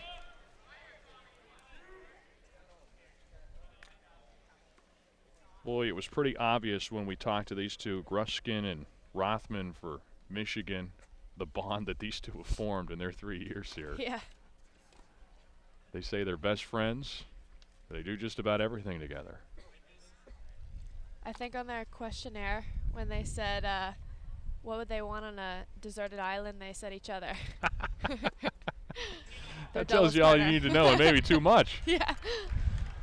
So here we go. We're even at 15-all after the double fault. And in fact, this was pretty funny too. We keep talking about the superstitions. Alex Gruskin was asked what his superstitions, if he has any tennis superstitions. He says, high fives with my partner. I can see him already. Pre-match handshakes and lots of yelling. I can see Works for me. They have their own little handshake after each point already. Yep, they've done this a few times. Yeah. Big serve right there.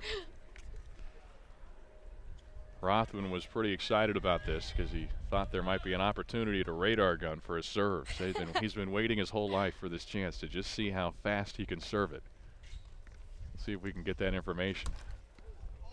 Somehow, some way, that ball went in. I think that was a bit of luck, maybe a bit of wind. A little divinity right there for Rothman as he manages to just get that one through on a bit of a shank. He was the first to apologize for it. All right, so when you apologize for a missed shot that happens to go for a winner, be honest, do you really mean it? I think sometimes you do, sometimes you don't. Depends on the moment. It depends on the moment, for sure. Serving 40-15. Wow. Big serve and a big poach. Michigan has jumped out to the 2-0 lead and working quickly here against UC Irvine, who needs to come up with some games now as that deficit grows bigger. They're now down 9 games here in this match. Aggregate totals at the end of these 5 sets. So now serving Tommy Liu.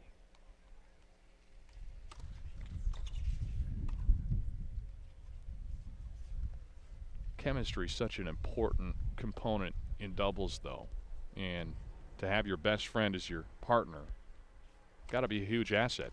Yeah, that is huge. I think it really determines the whole kind of how the match is going to go. And if you're not a fan of your partner, it doesn't seem like it's going to be very positive. You ever played with somebody you weren't a fan of? We won't name names. I don't think so. I usually try and play with people I know or I'm good friends with. That voice you're hearing belongs to one Cici Bellis, rising star in American tennis. I'm Dave Kane, and that is a beautiful volley from one Alex Gruskin for Michigan. In sync early on here, leading 2-0. 15-all here, trying to break serve for a second time here in 3 games.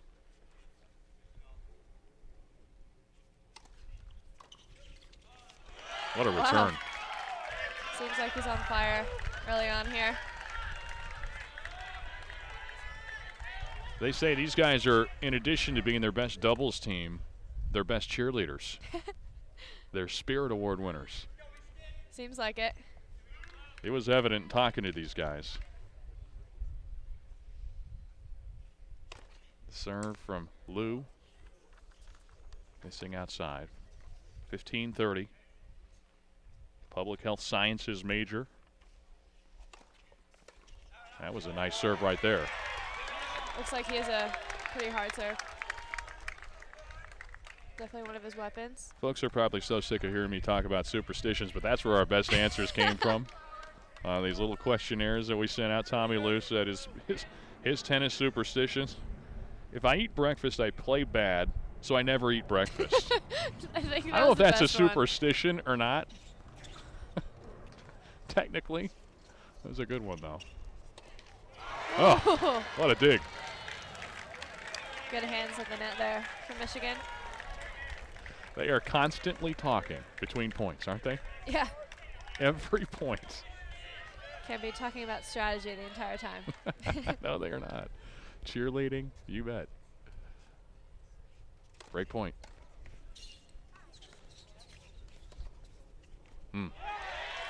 It was a nice return initially off of a good serve, but Rothman that time going for a little bit too much, missing wide, and here's game point. Yeah, I think that was definitely the right play. Just missed it by a little bit. This is an important point, to say the least, for UC Irvine. Can ill afford to fall into another hole. And you could see it there. Lou was reaching back on that serve.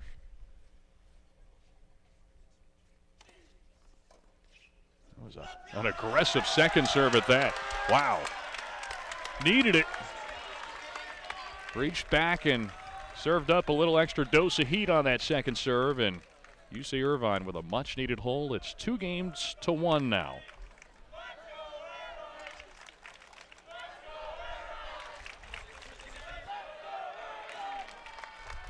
So these two guys for UC Irvine trying to counter what is a duo that's been playing together for 3 years for Michigan. And there is a great return from Lou. He just used Kruskin's power against him right there. Punching it right back down and low.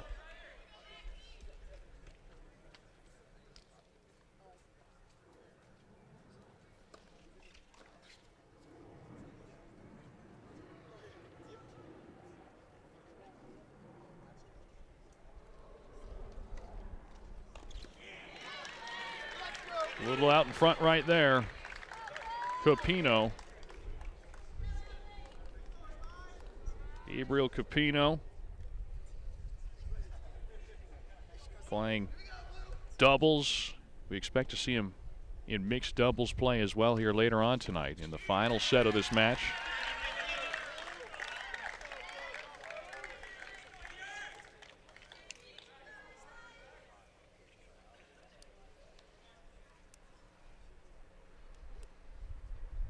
So at 30-15.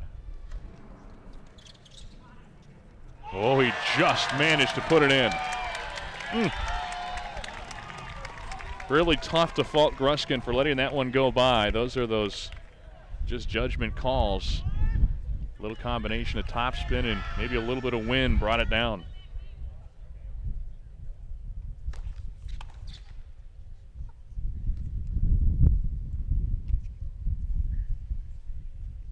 We'll have some special guests between the crossover here following this game, and another big return from Lou. He's had a couple of them already in this game. He set his team up for a chance to return the favor and come up with a huge break here to even this set up. But last year we've referenced them a couple times. The defending champions, the Auburn Tigers, last year won their first national title. They'll be talking with our Bernie Gunther at the next changeover coming up following this game. Right now, break point.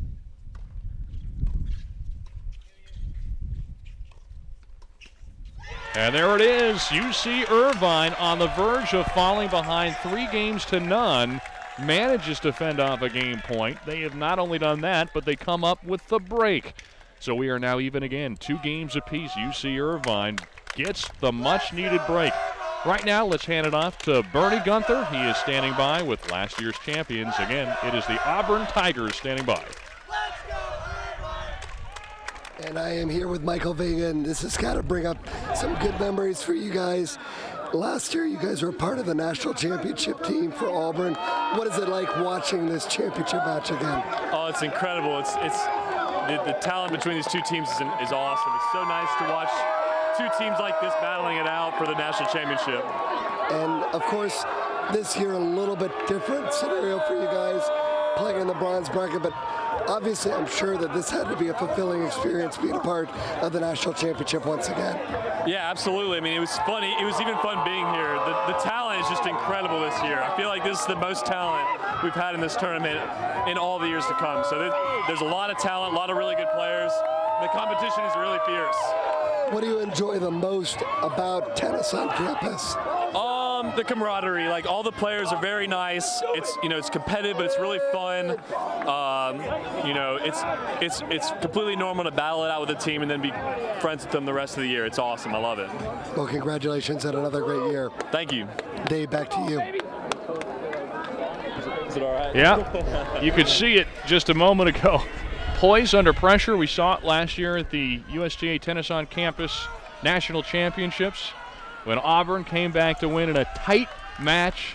You saw a little bit of that poise right there. The T-shirt gun was pointing right at him during that interview. Did you see him stand up in the mid-interview? Yep. That's big time. And here's a big-time shot from UC Irvine's Tommy Liu, who seems like he's picking up his play with each passing point. They're definitely being a lot more aggressive right now than Michigan is. Fifth winner of the match right there for UC Irvine. Both teams came into this game with 4 apiece. And there's another one for Michigan. Touche, says Rothman. Great return. Max Rothman had an opportunity to play tennis at the college level out of high school and an college scholarship offer at Colgate. Turned it down to go play at Michigan. If I'm not mistaken, I believe he is not the first in his family to go to Michigan. It's part of the family. Oh, what a lob. That topspin at the end of that shot made it near impossible. It was the death blow. Definitely. I think that play couldn't have been much better than that. Perfectly placed. The spin essentially serves. It won't go as a winner, but it wasn't far from it.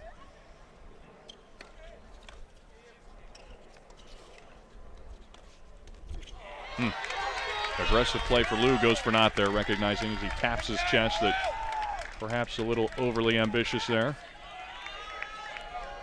So we'll go even at 30 all. UC Irvine came in connecting on 62% of their first serves of this game. That was a let. Fans oohing and awing. I don't know what, it was out of our view. I don't know if a youngster had the ball in his hands. Okay, no souvenir here. Here's another big poach and a nice shot for Tommy Liu. He's really on top of the net here. He's in attack mode, to be sure. So a game point now for the Anteaters. Combination of Gabe Capino and Tommy Liu, with Capino serving 40-30.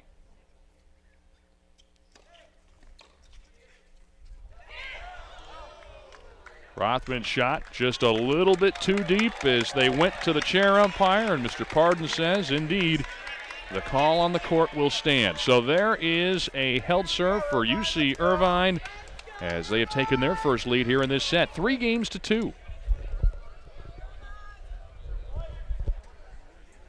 So now does Michigan find a way to dig back in. Serving here is Rothman.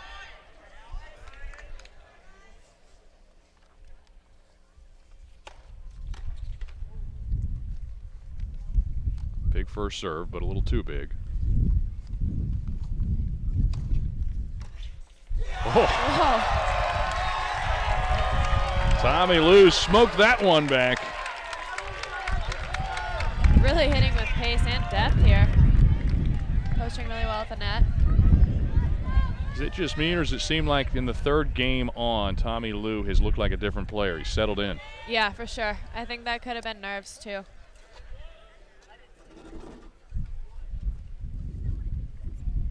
Now serving love 15. Rothman's first misses. Michigan had connected on 73% of their serves through the first 2 service games. But so far, Rothman is not yet in this game. Set up nicely there, thanks to a little help from the net.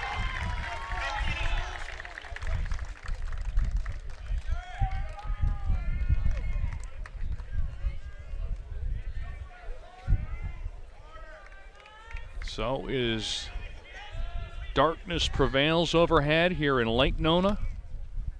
We've still got 3 sets of tennis to play. Whoa. It was the backhand, too. Wow, I can't believe his hands were so fast on that pickup at the net there.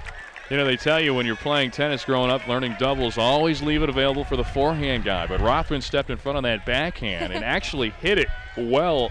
You couldn't really even fault him there. It was just unconventional. But yeah. Nonetheless, UC Irvine comes away with a point. Big ace. Serve. Haven't seen many aces thus far tonight. In fact, if I'm not mistaken, that might be the first ace we've seen. Yeah, I think you're right. Maybe second. Oh, you're right. There was a whiff. Yes. There was one that was blown one. by. Yep. Now, whether that one officially will be tallied an ace or did he just get a little piece of it? We'll have Maybe to go back to the piece. what is it called again? The quick shot camera. Play sight. Play sight. Thank you. Each of these courts equipped with play sight technology. Tommy Lou continuing to sizzle, by the way, but play sight technology uses that same type of technology, as I understand, it's used at the U.S. Open to determine whether ball's in play or not with the eagle eye. Yep, the hawk eye. And, Hawkeye. Can call all the lines for you, see how fast your serve is, lots of different things. It's the main reason that the guy who's serving right now came here, to get his serve measured. Exactly. I don't think he knew how to work play sight yet. Rothman's second serve. And another great return.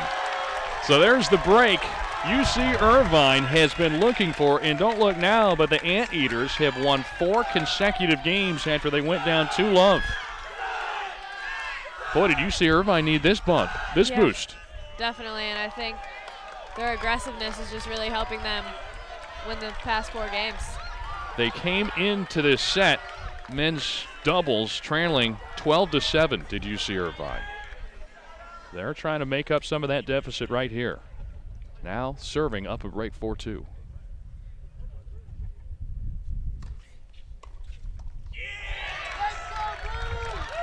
And I set up a break, actually up 2 breaks now.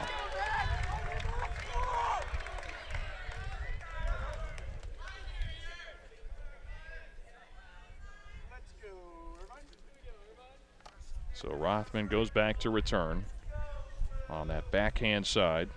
Informatics major at Michigan.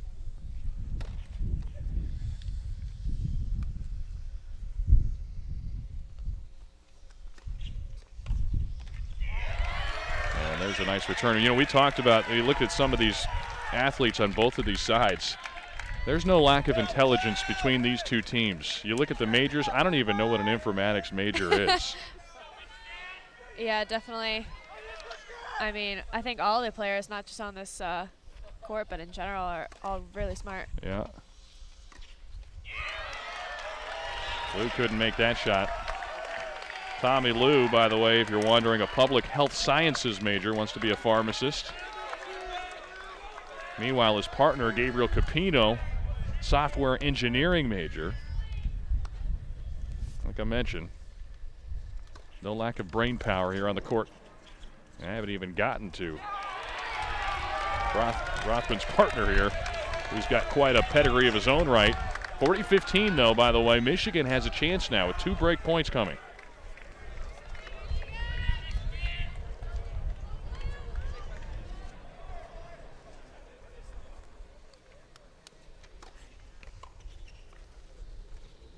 Tough serve from Lou.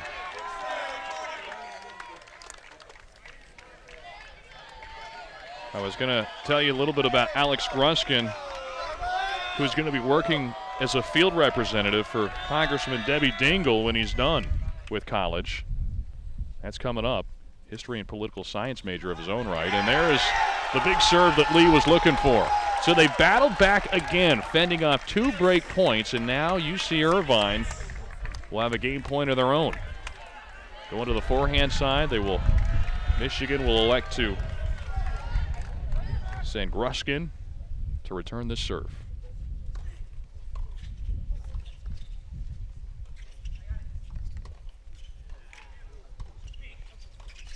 What a point. Wow, and the hold huge. for UC Irvine. Huge for UC Irvine. He served so well in the last 4 points of that game. I don't think he missed a first serve. Tommy Liu has been reaching back, making plays here during this run of 5 straight games that UC Irvine has pulled off. Looked like they were on the precipice of getting beat around here in this men's doubles set, falling behind 2-love, and actually were on a position to fall behind 3-love. Oh, great pickup there by Graskin. And the put away from Rothman.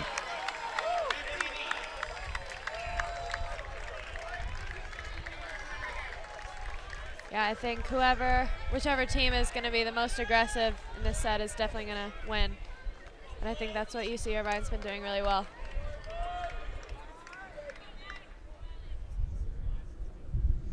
Gruskin serving 15-love.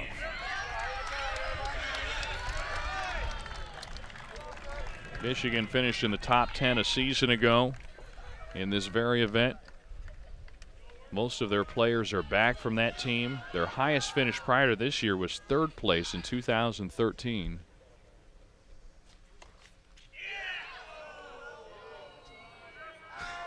He was a little early on his cheer celebration there. And the appeal to our cheer umpire not going his way. Well, he said he likes to yell, whether he's winning points or not. Living up to his billing right there. Alex Gruskin on the second serve.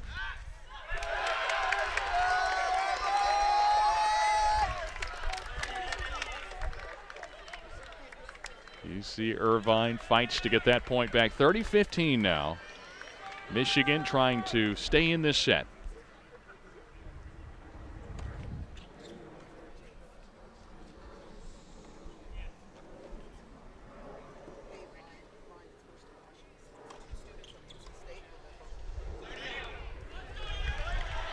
I talked with some other student athletes that had run into UC Irvine earlier today, and their scouting report for me was this is the strength of this Anteater team is the depth. They have a lot of different players that they can throw out, and all dangerous. That particularly comes into play late. Nice return there from Liu, and I don't know if the serve was in anyway.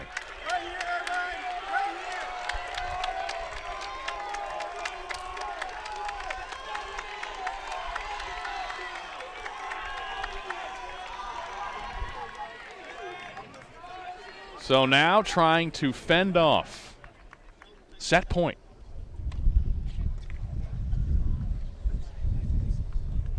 First serve out, so now it comes down to this, a second serve. It's long, and UC Irvine comes up with a huge 6-2 win here in this men's doubles matchup. They have pulled back a little bit closer, came into that set trailing by 5. They have cut the deficit to 1. So we will go to our final 2 sets of the night, men's singles followed by mixed doubles, with still everything to play for. Amazing how quickly things can change. It was 6 games unanswered for UC Irvine. So obviously this is just 2 of 64 teams that converged upon here on Lake Nona. And there has been so much tennis played. Each of these teams played 5 matches leading up to this one. You had to go through unscathed, and both UC Irvine and Michigan were able to do just that. We've got some first impressions from some of the other competitors here on hand tonight. And with that, here's Bernie Gunther. Well, thanks, guys. I'm with Jessica Miller and Janae Crothers from NC State. What's been your impression of stepping foot on the USTA National Campus? So far, it's been really amazing. My first impression was like, wow, professional people play here, professional people run this place, and it's just been in awe the whole time. This campus and facility cannot compare to any other facility I've been to. I've been to the National Championship in Cary as well as in Arizona, and this cannot compare to any of those. And what's the experience like playing with the tennis on campus all year long at NC State? It's been really amazing. I'm a grad student and I've played in undergrad as well, and just, you know, club tennis has been a really great way to get away from classes, to be with teammates, to cheer on your school, to play against other schools and meet people from other places. So it's been definitely really amazing, definitely the highlight of my whole college career. Same with me. This is my 4th year playing. I'm a senior. I'm the captain of the team, and I couldn't compare doing anything other in my college career. It's definitely a great way to keep playing competitive tennis from going from high school to college if you didn't go on the college team. So it's definitely competitive and also fun. Thank you, ladies. Thank you. More to come from Orlando. Welcome back once again here to Lake Nona, Florida. It is the site of the newly built USTA National Tennis Campus, and plenty of folks on hand enjoying our matchup here tonight. It is the national championship of the USTA Tennis on campus, and it is Michigan and UC Irvine nearly deadlocked. 14 games to 13 in this World Tennis format where you take aggregate scoring, and now it is our men's singles matchup here. Second to last set of the evening here. We'll play 5. And for Michigan, serving to start things off, it is Kaushik Kundapi. He's serving to Andy Francis. 2 freshmen going mano a mano here in this pivotal singles showdown.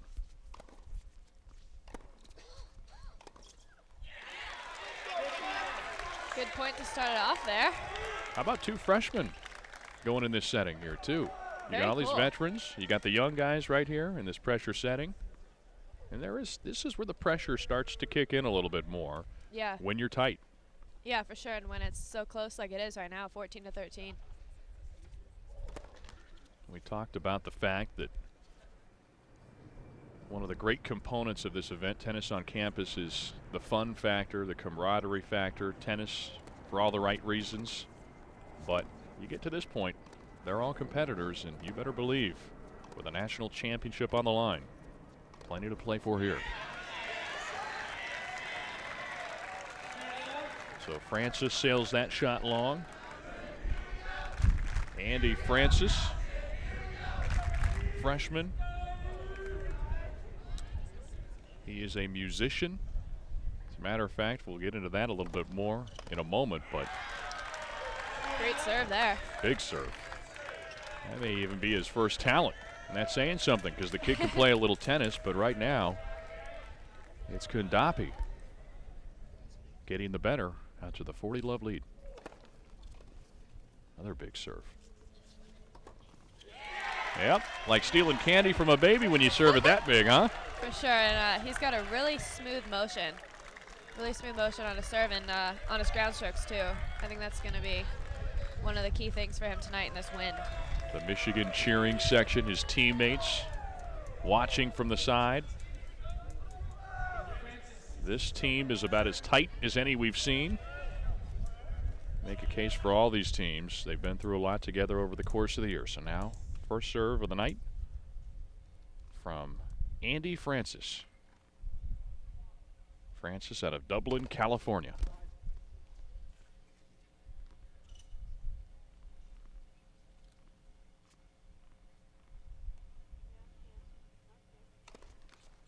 And a double fault to start things.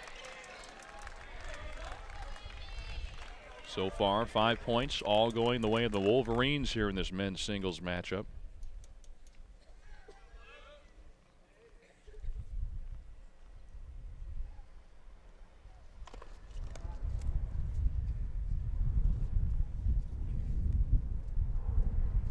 Kundapi may be a little bit more fresh in this match. He only played part of his first one, and a tough start here for Francis, who's still trying to find his rhythm. And you know, we talked about this coming into the match tonight, the difference in playing in this type of an atmosphere with this many folks. A lot of people haven't played in this type of a setting with this many eyes watching a televised match, no less. Can take some adjusting. Yeah, for sure. And I think Michigan looks like he is, whether or not he does or not, but definitely looks like he has a lot more experience in the beginning here. Nerves are showing a bit less.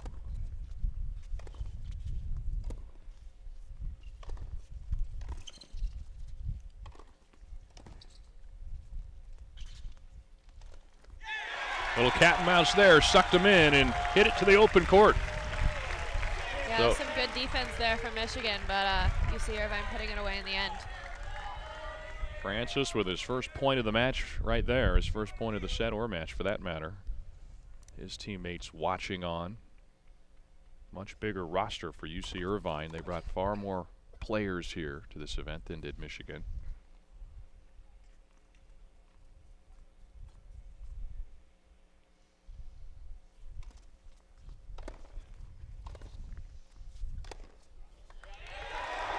That shot misses long on a little bit of a shank. UC Irvine has more players. They also have, we started in on this, the coach of 7 to 8 years, Iris Fonseca. Couldn't remember exactly how many years he's been doing this with them at a full-time, well, it's not a full-time capacity, but is their true coach.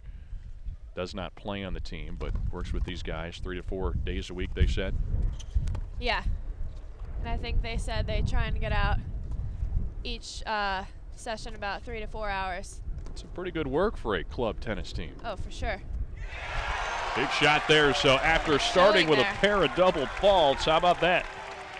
Battling his way back, Francis now with a game point.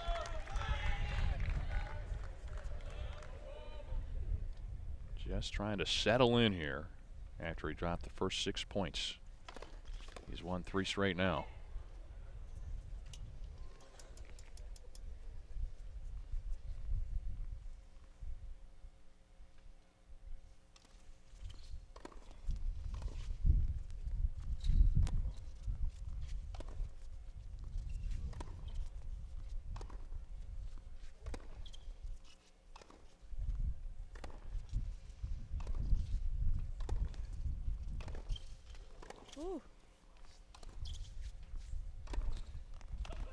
Longest point of the set right there.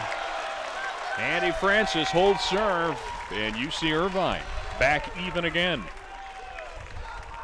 Francis specializes as a jazz saxophonist. Came into this and actually had an offer to go to Carnegie Mellon and elected to go to UC Irvine. He's still majoring in music, though. Says he may end up going that route professionally once his collegiate years are over. Multi-talented youngster, freshman. Youngster, but maybe a year older than you. I think so. Cici Bellis sitting next to me here. Dave Kane, glad to have you with us here in this national championship match of tennis on campus.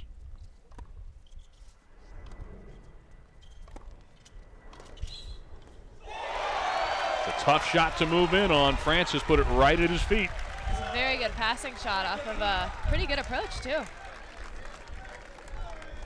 So after he dropped the first 6 points, all of a sudden Francis has answered with 5 straight of his own. We got ourselves a match. UC Irvine and Michigan right now sitting 15 to 14 in favor of Michigan in the overall tally.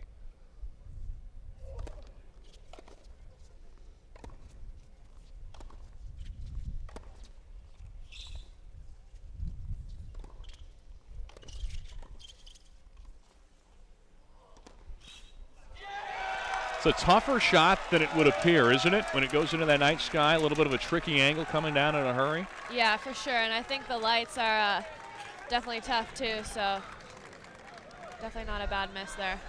The right play. This match started at 6 o'clock tonight. We are closing in on 3 hours. 5 sets will be played over the course of this. Michigan, UC Irvine playing for the second time in 3 years. They've been in the consolations. A couple years back, Michigan won that. Gabriel Capino was the only player that was a part of that for UC Irvine. He competed just moments ago in doubles for the Anteaters. Won his match 6-2.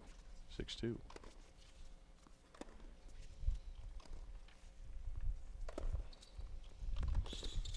Just got that ball in. Really good defense from UC Irvine there. Seems to be really good on the run. So you can make it now 7 straight points for Francis. This has been a game of runs, Yeah. a match of runs. feel like I'm watching a basketball game here. For sure. It was 6 straight points to open things up for Michigan's Kaushik Kundapi, who's serving now, down low 40. Big serve there. Kundapi, an aspiring surgeon, neuroscience major at Michigan. Did we mention there's not too many dummies on either of these teams?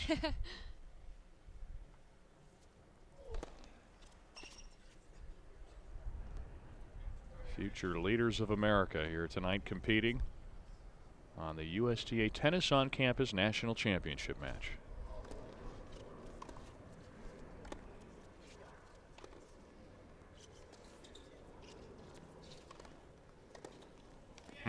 Couldn't dig his way out of that hole. Stayed alive by just shoveling it back, but that was not going to keep Andy Francis at bay for long. Both of these players seem to be moving around their forehand really well tonight, especially on that point from UC Irvine. Started to see a little smile there from Andy Francis after that point. That's a good sign. I think with this type of an event, you and I talked about this a little before, the more fun you have, sometimes the better it serves you. Definitely, letting loose a little bit. Probably make that case not just in this form, but any form of tennis. Oh, for sure. Especially in a pressured situation like these guys are in right now. And right now, you can see Kundapi is the one who's trying to settle himself down. Another big grin there from Francis.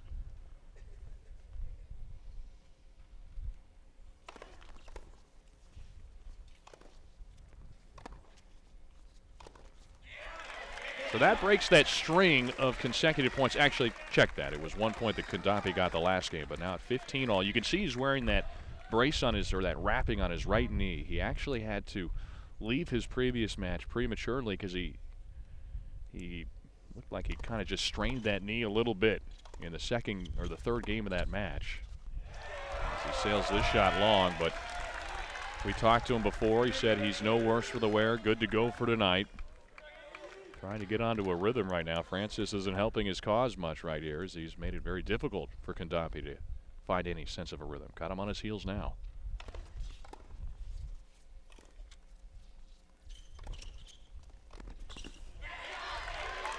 Good deep shot there on the approach. I think both of these players are really moving into the court very well. Taking time away as much as they can.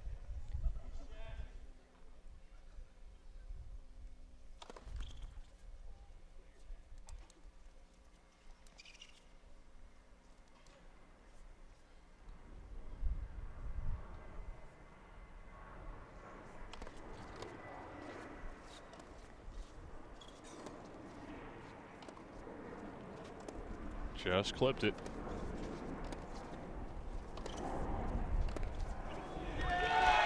Another unforced error from Kundapi there as he was in the midst of a rally, and now he finds himself down. Game point. Chance to stay up a break now for Andy Francis, 2 freshmen battling it out here in this men's singles set. 4th of 5 sets. UC Irvine can take their first lead of this match if he can hold serve here. Team's currently deadlocked. He may have heard me. Maybe they did. A little too long on the double fault, so here we go, a game point in a big one. Every one of these game points just gets bigger and bigger the rest of the way in a tight match. Choosing the same side. The ball boy. An act of survival gets out of the way. That missile was coming in. He looks like he is a cat who just used one of his lives. Oh, another missed serve. How about that? So just when he was rolling, all of a sudden Francis, a couple double faults and a huge break of serve right there. Kundapi didn't even need to do anything. Well, as the team switch sides, we've talked about all the fun here this week. And going into the weekend, it's not all about tennis. The University of Arizona proved that. Right now, we hand it off to Bernie Gunther. Take it away, Bernie. I am here with the boys from Arizona. You guys found out one of the big positives of being on the national campus is the beaches right down the road. You saw the Atlantic Ocean for the first time. What was that like? Going to the beach was really a fun experience. Going from Tucson, Arizona to here, we don't really get to see the beach a lot. So it was a really good experience to go there. Yeah, it was a very good change of pace from the daily tennis. So it was nice to do something new, change it up, and then... And the week, what has it been like for you guys meeting all these other teams, interacting with them, having lots of fun here? This week was incredible. This is like my second time going to nationals, and I think by far this was my best year. Just because going to Florida, all the teams here, just meeting up with new people, you can't ask for anything better. I love this place. We met a lot of great people and played some really fantastic tennis, and we're very happy to be here. It's an incredible atmosphere, and we're happy to be part of it. Thanks, guys. Dave, back to you. All right, thank you very much. We sit now 2 games apiece thanks to the broken serve right there as we get you back to action here from the national campus of the USTA here in Lake Nona, Florida. What a facility it is. 100 courts here scattered across this beautiful facility. Just opened up in January, and it's about the time that my partner in crime, Cici Bellis, moved down to these parts and knows this area well, training down here. What's next for you, my friend? I leave in a few weeks to go to Morocco, actually, and then I head over to Europe. Heading to, yep, okay. Thank you very much. Somebody handing me a sheet here. Morocco. What event is in Morocco? There is a WTA 250 there, so that'll be exciting. Very good. Yeah.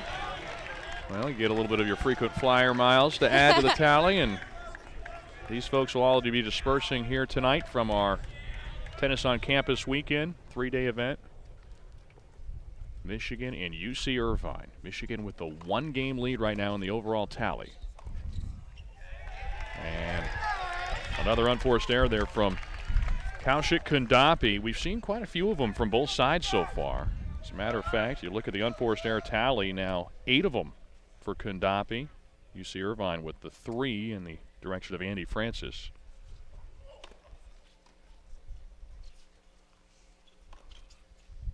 Went for it there, and that time he connected. Yeah, that was a great one. He really moved into that one really well. First serve percentage has been low for both of these players so far tonight coming into this game. Kundapi serving 44% for Michigan. UCI's Andy Francis just 33% on his first serve. And you see another one miss right there. Boy, it just changes the entire complexion of things when you're able to hit that first serve with any consistency. Oh, for sure. And another double fault right there. That's the first one of the night for Kundapi. We've seen 4 of them from Francis. 2 of them to round out that last game that led to a break.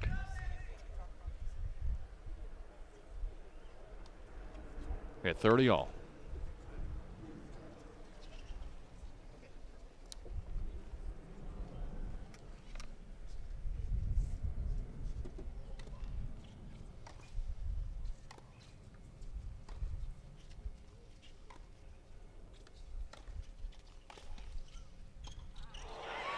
Francis set himself up well, but just didn't quite react to that volley, and he knows it. Frustrated with himself.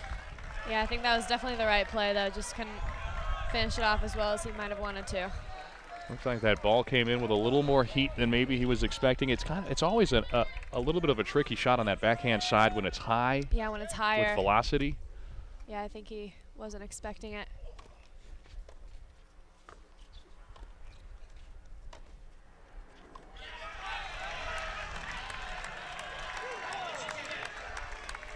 So now an opportunity right here with the hold of serve right there. Now it's going to be back again to Francis to try and answer back. 3-2 now. Michigan takes that lead. Looked like Francis was starting to roll. I mean, this really has been a set of runs both ways. First it was Kundapi, then Francis looked like he was taking control, and now Kundapi. Yeah, a little bit up and down so far. In fact, I don't think we've seen each side hold serve on successive games thus far. Yeah, I don't think so yet. Maybe this will change here. Both guys have pretty big serves, too, so it's surprising. Yeah, exactly. Maybe that first serve percentage is playing into it a little bit. Yep.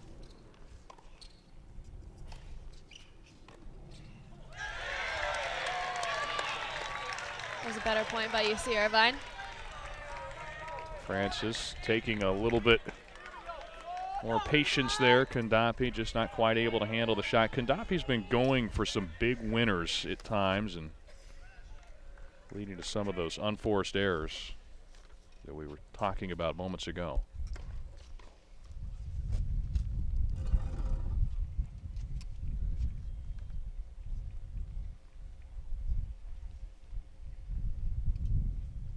Now serving 15 love.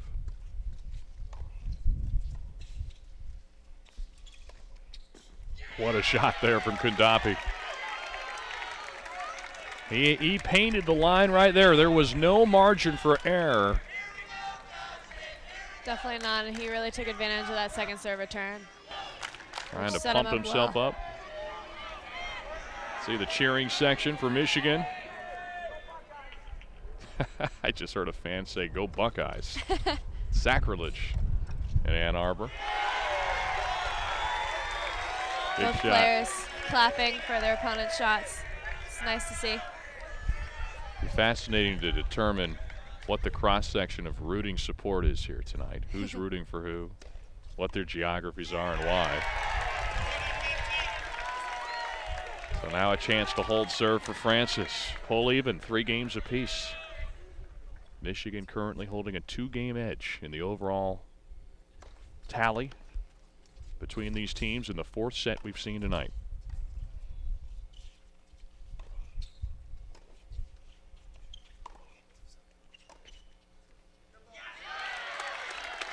Kondapi fights 1 point off.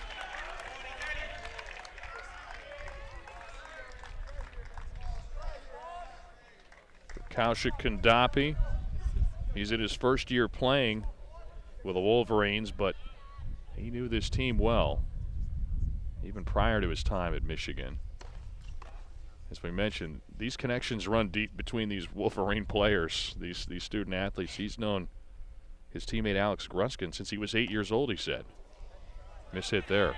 And just like that, here we go again for Andy Francis. Francis, last time he was serving, remember, was up 40-30, double faulted twice. Right. And lost his serve. I wonder if he's thinking about that again. Needs that first serve here. Game point. Just missed. Barely.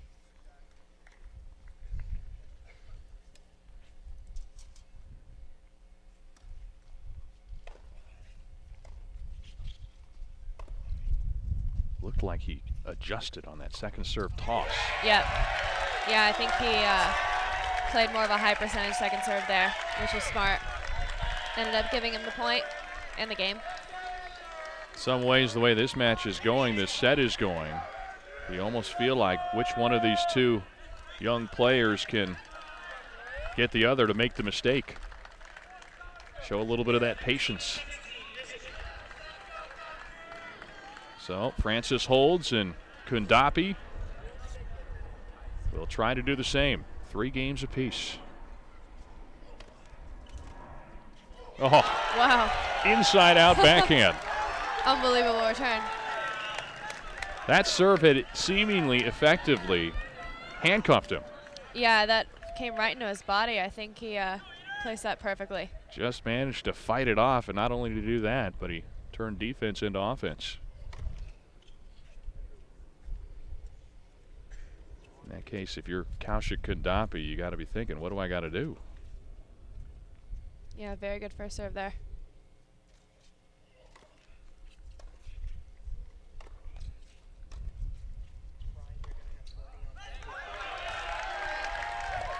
And so those unforced errors that we were just talking about, you get into a rally, but it hasn't exclusively been Kondapi, but he certainly has made more of those mistakes here tonight, but he's also been going for more shots.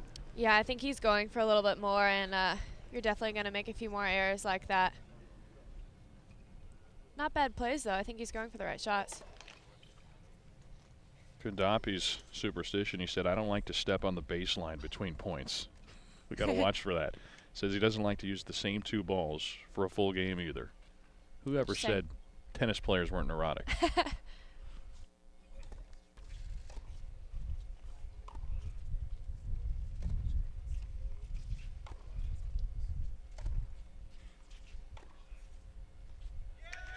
Another unforced error. If you're Francis, you just have to think, can I keep the ball in play, I think. Right, yeah, That's sort of his ticket. It's a bit of a similar matchup to the girls singles or the women's singles that we saw in the beginning. That's right. One of them being a little bit more aggressive and the other one a little bit more consistent, more of a grinder. It was the grinder who that ended up winning in that case for Michigan. Wow. Big return, but 2 great defensive stabs. Right when I said Do we have a grinder third? there. Right. Wow. Ooh. He says, take that, Cici Bellis. Here's your grinder. I think he can definitely turn defense into offense very quickly, and if he starts the point off like he did there, I mean, he's definitely going to be on the offensive side. And that was just perfect. So a big break of serve for Andy Francis and UC Irvine, who has now evened this overall match in total games. We are deadlocked. He's now serving 4-3. UC Irvine and specifically Andy Francis. He's missed 7 of his last 8 first serves. Can he turn that around? There's one. Ooh. Oh. Wow. You don't expect to have to make up for it when you hit a big serve like that, but it was the defensive return from Francis that ultimately won him the point. Yeah, it seems like these players are actually both returning better. It's interesting to see if they maybe will change it up, spin it in once in a while.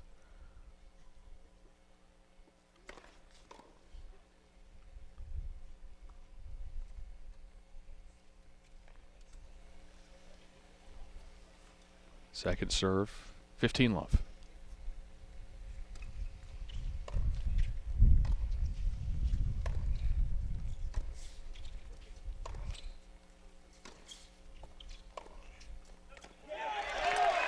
That is the 13th unforced error of the set now for Kaushik Kondapi. That has been his Achilles heel so far in this set tonight. Yeah, I think he may have hit that forehand a little bit late. Maybe should play that next one with a little bit more margin. But to your point earlier, the interesting thing to mention is that for Francis in UCI, he just has 4 winners total tonight. Yep. He's been forcing Kondapi to make the mistakes when he's been successful. I think he definitely plays with more spin on his shots too. A little bit safer on his ground strokes rather than Michigan plays a little bit more flat, not as much spin. I think that'll help UCI in the wind here too. 4. Although it's dying down a bit. Yeah, it has died down significantly from when we started tonight. Which is great news. Especially for us sitting here as the temperatures drop. Yeah. Wind was nice when it was hot. Exactly. It's almost perfect now. Yeah, it's almost like we ordered it up. 40 love. So a hold of serve, and Andy Francis is now 1 game away from taking the set. He needs to break his opponent Kaushik Kondapi here. So as the 2 players switch sides, let's hand it off to Bernie Gunther. He's got another interview as he continues to rove the sideline and rove the stands. USTA National Campus, you know, collegiate tennis, that's really been the theory here the first 3 months. Yep. Say again, sorry? I said collegiate tennis, that's really been the story of this campus the first 3 months. Oh, absolutely. Between the college match days and all the NCAA action with UCF, it's been amazing. So we're glad that we can join the party. what does it mean to host this national championship? It's been amazing. The players absolutely love it. It really is, a unique vibe. I was walking down the tournament administration building earlier, and there's a team taking a nap, underneath a palm tree. So it really is tennis on campus meets the national campus. Thank you so much. Yeah, thanks. All right, thank you very much. As we continue in our live coverage here in Lake Nona, Florida, it is a 5-3 lead for UC Irvine here in this fourth and penultimate set. 5 sets will be played here tonight. We've got mixed doubles still to come. UC Irvine has a 1-game lead now. The national title hangs in the balance. We had a heck of a table setter a year ago. I don't know what to call that a table setter. That was an incredible match in and of its own right. It was Auburn and North Carolina going to the wire, went to a super tiebreak. 2 points ultimately decided a national championship 1 year ago. Do we have a similar outcome in store tonight? We can only hope. I think with the way it's going now, I think we will. Very tight. So here we go. Kondapi trying to stay in this set, get his team one of those precious games, and he gets off to a good start, serving 3-5. Michigan down by 1 game in the overall tally. It's currently 18-17.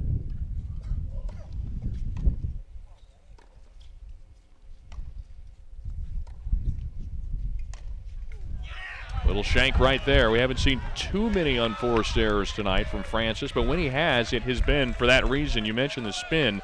Sometimes you rack it at a different angle. You have a little more potential to get a piece of that frame. Yeah, for sure. I think there's definitely risk to that too. Serving 30 love.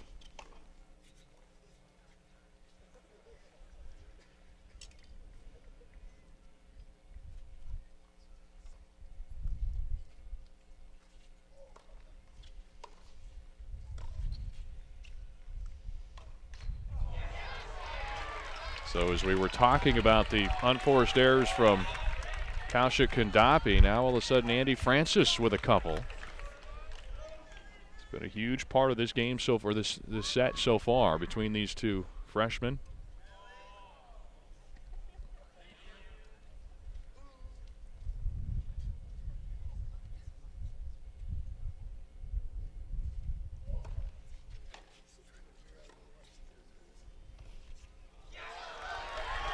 Francis gambling there, wanting to get a cheap one with a drop shot, surprise him, but not enough on it, and all of a sudden, here comes Kondapi. He's 1 break away from pulling even again. Back and forth we go. Nobody can take the momentum. You can see the pressure starting to build, everybody realizing it. This thing's coming down to the wire. Full team effort. Team tennis is an animal unto its own. That's the thing about tennis is, it's an individual sport, but when you throw it in a team context, it is unique. You're out there by yourself, but you're representing. Sometimes that can add a whole different level of pressure. For sure.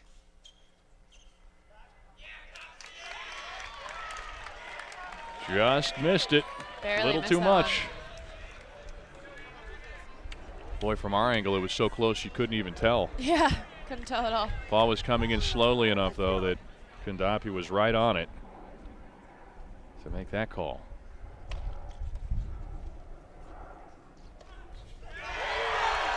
It's a great serve and a even better forehand to finish it off there.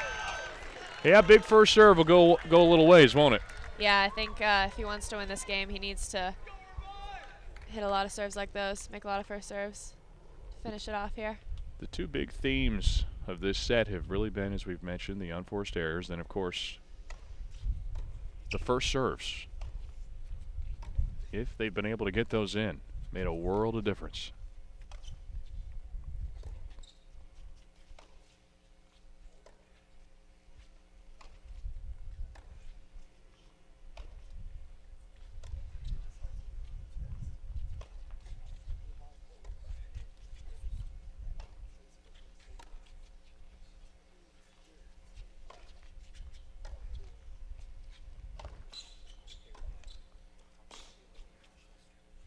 Longest point of the set so far.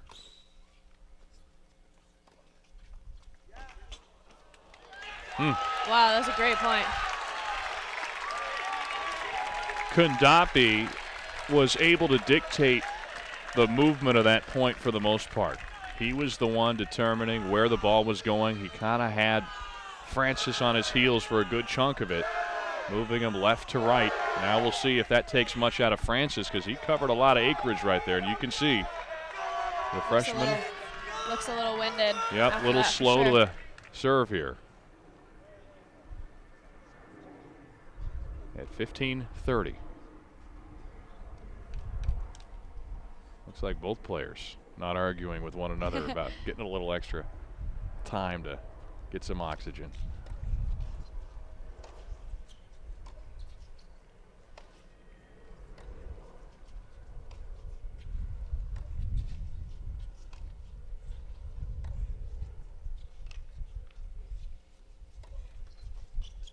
I think the net actually helped him there. Yeah.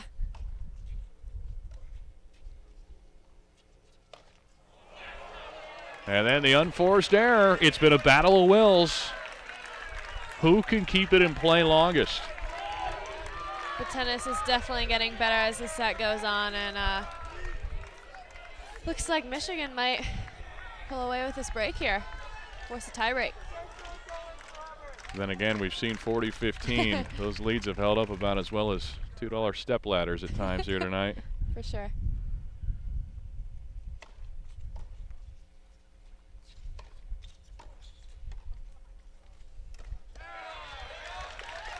Holds off one break point.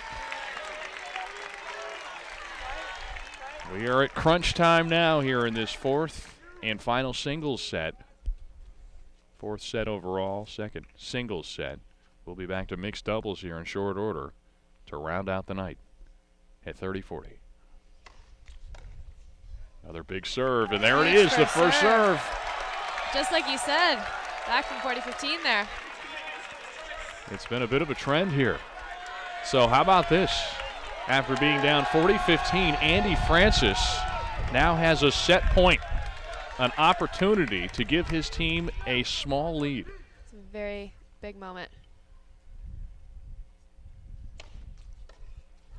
And there it is. Wow.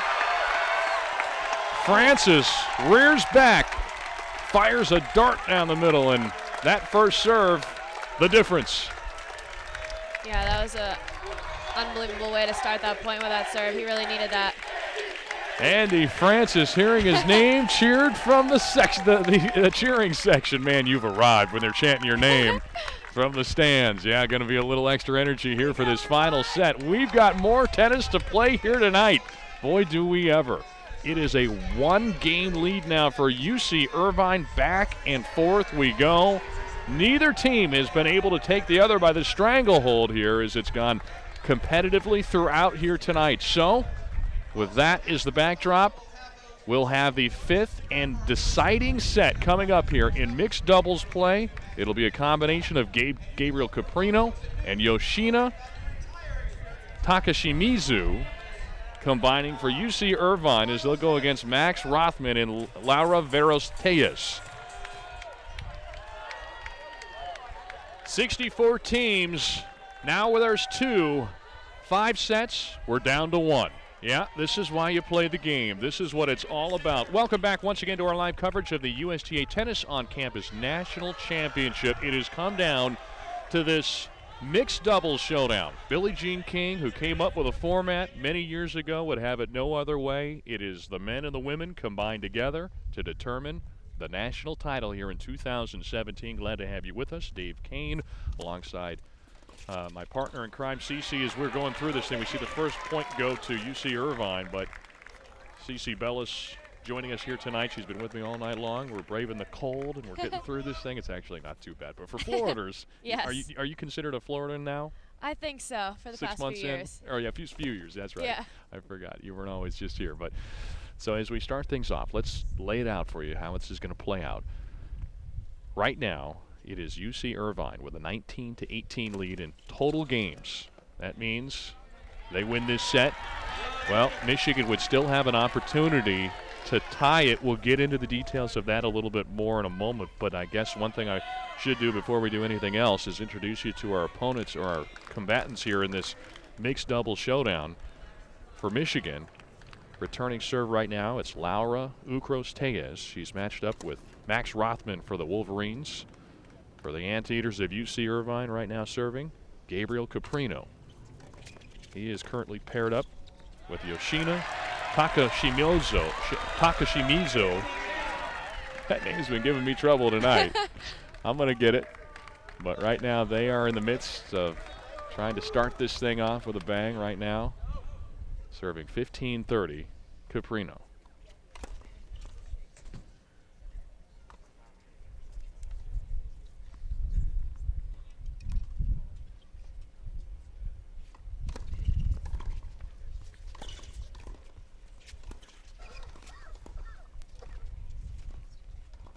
Such soft hands. Oh, but not quite enough in the end, as you saw Laura Ucros-Tellez showing some soft hands at the net, but they kept going her way, and she couldn't quite get that last one to dig it out. Yeah, it was a great point, I think. Definitely the right shots, but couldn't get that last one over the net.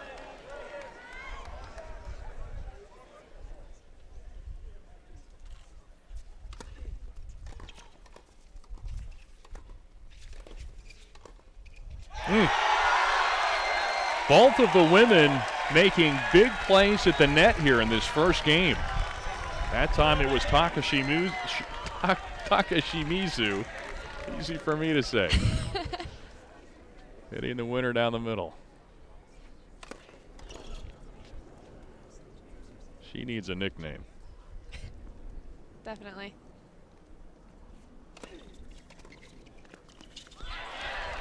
Tough return, and we go to a game point. Fittingly. This match has been tight throughout.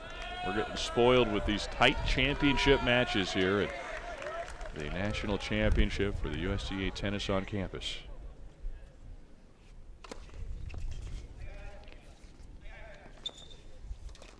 Oh. That ball almost spun back. Did he touch the net? He touched the net. Wow. Oh my goodness. That is unfortunate for UC Irvine, but definitely a tough shot to hit. And what a break for Michigan. My goodness. He was getting ready for the kill shot, and he just couldn't stay away from the net as the ball looked like it was about to spin back over the net. It was. Oh, goodness. That ball was going back over the net. Yep. So what a way to start this set. Michigan with the break.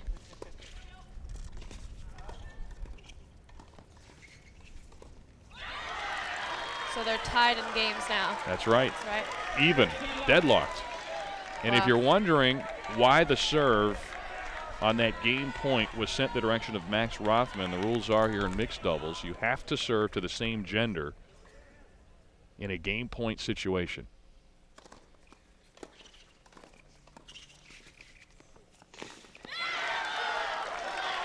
A little bit of that fire right there between Laura Ucros-Tellez and her doubles partner Max Rothman. You saw the quick fist bump. She's now playing the role of his best buddy Alex Kruskin now, pumping her teammate up. Yep. It's the way to go in this type of a situation. Great serve. Now serving 40 love. Chance to give Michigan the lead back. Since Michigan came into this set trailing, if they win this set, actually check that. I'm gonna change this. This does get a little bit complicated and a bit convoluted as they did win the game there. Whoever wins this set, if they are leading in the overall game tally, they'll be the winner right off the bat. Now, if they're trailing, which would be very difficult to do given the fact that it's only a one-game deficit. In fact, I don't think it's possible now that I think about it, because if Michigan wins the set, unless if they win it in a tie-break, 6-5. Yeah. you'd play another tie-break. Then they play another tie break. So conceivably, you'd have back-to-back tie-breaks, but we're a long ways from there. And on a nice put-away from Gabriel Caprino. So we thought we'd seen it all last year, but it turns out we may be in store for potentially even more. We could conceivably have back-to-back tiebreakers in this match. That would be crazy, but definitely a fit ending to this set of sets.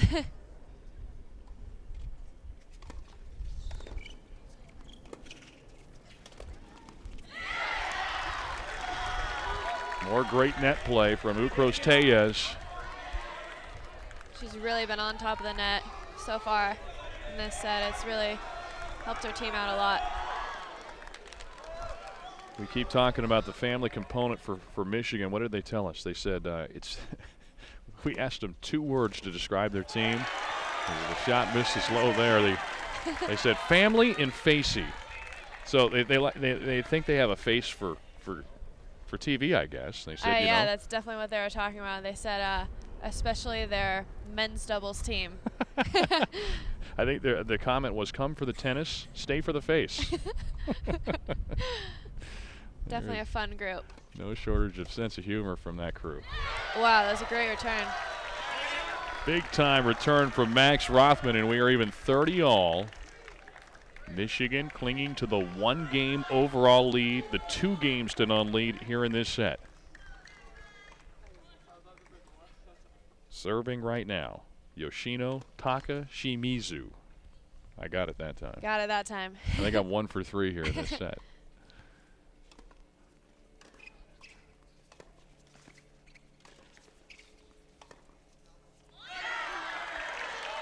So now they're in some danger now. UC Irvine in jeopardy of falling behind 3-games-to-none, but perhaps even more importantly, down 2 breaks. And she has to serve to the dangerous return man. This would be Max Rothman.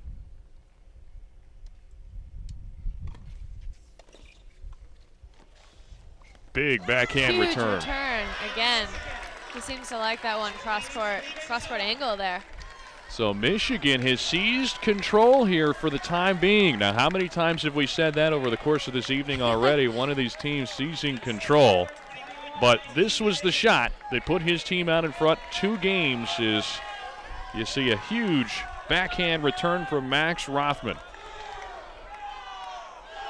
So now on serve, I should say up 2 breaks in serving.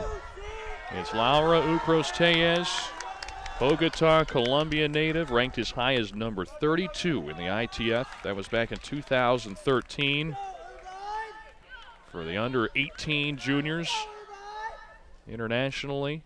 Came to Michigan as a varsity tennis player, injured her knee. Only resumed playing tennis this year here at club tennis for the USTA's Tennis on Campus.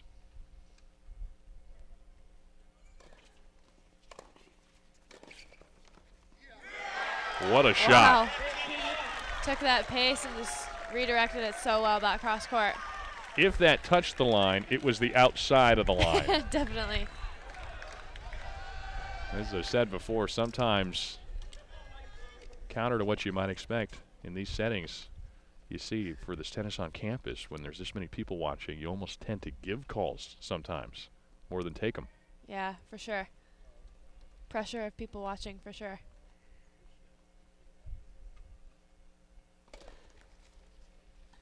At least in this format. Yeah, definitely.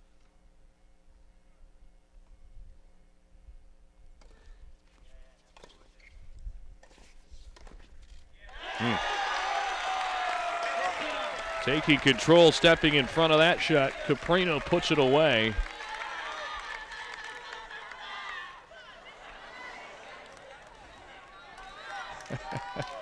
Some of the cheers you hear cascading down from the stands. More than original here in this arena. Huge serve again. Michigan's been really holding their serve well so far here. They have not given a whole lot of wiggle room. Either Ukros Tellez or Rothman.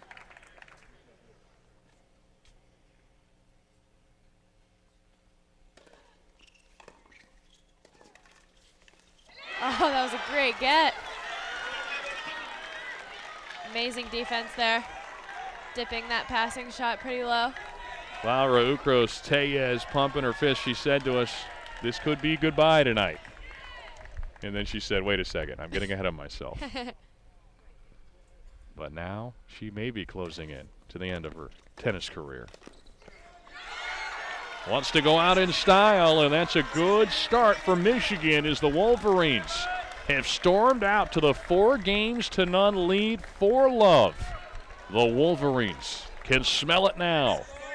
They are 2 games away from the national championship here tonight. For UC Irvine, no time like the present. They better kick it into overdrive here if they want to have a chance. Still very much in this game, this match. They're only 2 games down. That's the reality. Yep. So I think about, actually, they're 3 games down now. 22-19. Math was never my thing. 22-19, you're right. But 3 still, games down, but it's not over is the bottom line. Still definitely in it. So for UC Irvine, got to find a way to hold serve, something they have not been able to do on either occasion. I don't know if I've ever seen this before. Tennis balls being thrown out. Is this something that happens? I haven't seen this one before. Looks like maybe some T-shirts being thrown out there as well. So in those cans, I'm not sure if it's just the glare or what I'm looking at. That's how much people love tennis around here. Man, oh man. There's got to be something else in a couple of those. Yeah. My eyes aren't good enough, but I don't care what it is. You throw it into the stands, people will clamor. Definitely. Free stuff sells. If that makes any sense whatsoever. It's getting late. We've been at this since 6 o'clock here tonight as we move in on 4 hours. We're about 3 hours and 40 minutes into this one. Having a good time here tonight in the National Campus for the USTA in Lake Nona, Florida. Now serving for UC Irvine. Caprino down 4-0. Shot just missed out. Michigan's, you mentioned their prowess serving tonight. 77% of their points have been won serving tonight. That's huge. UC Irvine, only 23% coming into this game. And that trend continues. Michigan jumps out to the quick 30-love lead. This would be a huge break for them here. Would almost seal the deal. To this point, the Anteaters have not won a single point on a second serve. That goes to showcase just how important that first serve is, and here comes another second serve. That was a good one. That second serve had the feel more of a first serve. It was placed deep in that backhand side and set up the put away for Caprino. Yeah, that one definitely had a lot more spin on it too. Kind of kicked away from Laura there. So Caprino puts it away and trying to hang in tough now. 15-30.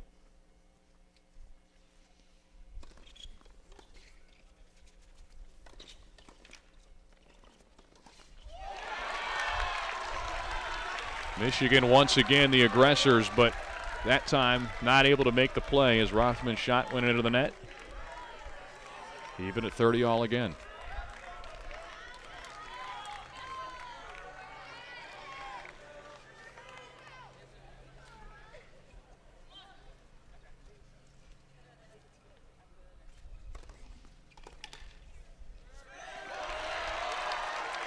Good serve there.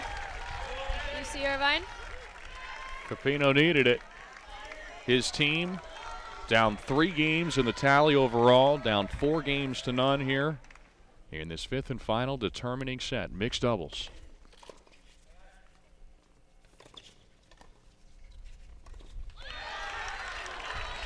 Right now, there's no weakness on this Michigan side. No, definitely not. It doesn't matter where you hit it. Ukros-Tellez up to the challenge as that ball came in with a little extra pace on it, but she handled it well, and here we go. Game point again. None bigger for UC Irvine.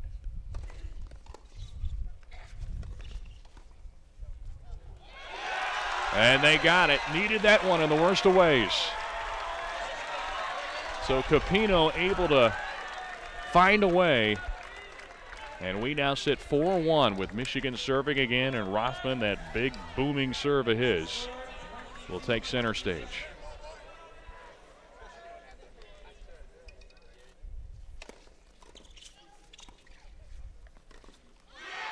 That was a great return, though. Great reflexes off that huge first serve.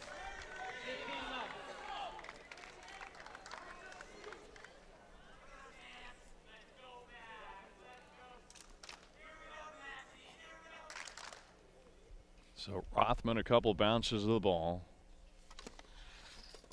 Sends another boomer in there, and that first serve of his right now is paying big dividends. We mentioned moments ago in the last game, Michigan coming into this game, 77% of the points where the first serve has gone in, they have won. Huge. Make it 3 more to the tally right now, so we're hovering over 80% in this match now, in this set.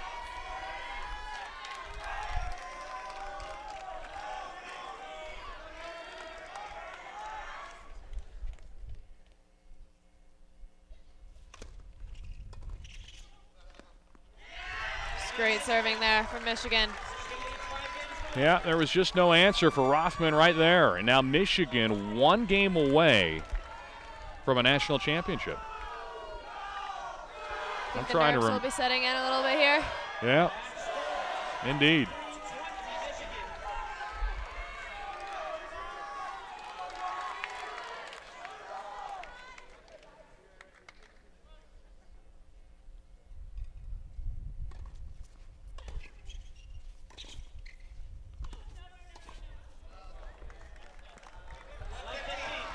So 3 points away now for the Wolverines, closing in.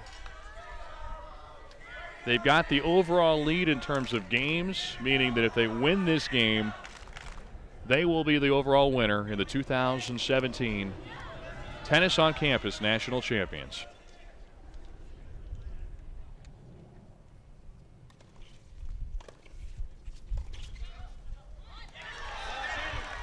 Getting closer. I think they can taste it now. It's been some solid returning to start this game. Michigan, top 10 finish a season ago. Finished 3rd in 2013.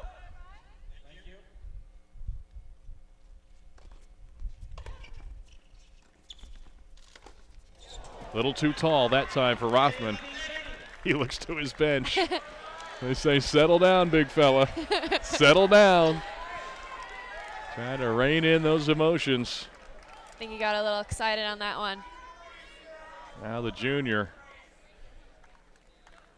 out of Los Angeles, California, to return against a team right at his backyard, UC Irvine. 1 point away. Great reflexes there by Laura again. Really good up at the net. Very solid. Soft hands, quick reflexes. Pretty good combination. Taka Shimizu serving here to try and stay in the match. Double championship point.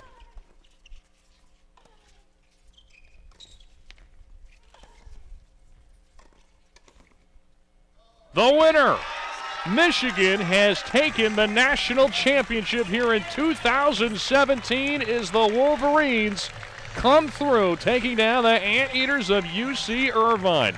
It came down to the final set, and once again, it was the Wolverines making the plays at the net. That was ultimately the deciding factor in this one. A great match, though, tonight, and both teams fighting hard all the way to the very end, but too much Michigan in the mixed doubles portion as they win 6-1 in that final set. And ultimately, they're going to win this thing by a final count of 24-20 as the Wolverines are your 2017 national champions here from Lake Nona, Florida. We've got a lot to get to here tonight as we will be breaking this thing down. We'll have some post-game reaction from both the winners and the losers. And we'll have a trophy presentation. That's coming up in short order as well, so stick around. Much to get to here as we wind things down. Tennis on Campus, presented by the USTA as always. Dave Kane, and we'll have Cici Bellis, both of us on court. We'll be talking to the winners and the losers here in just a couple moments' time, but stick around.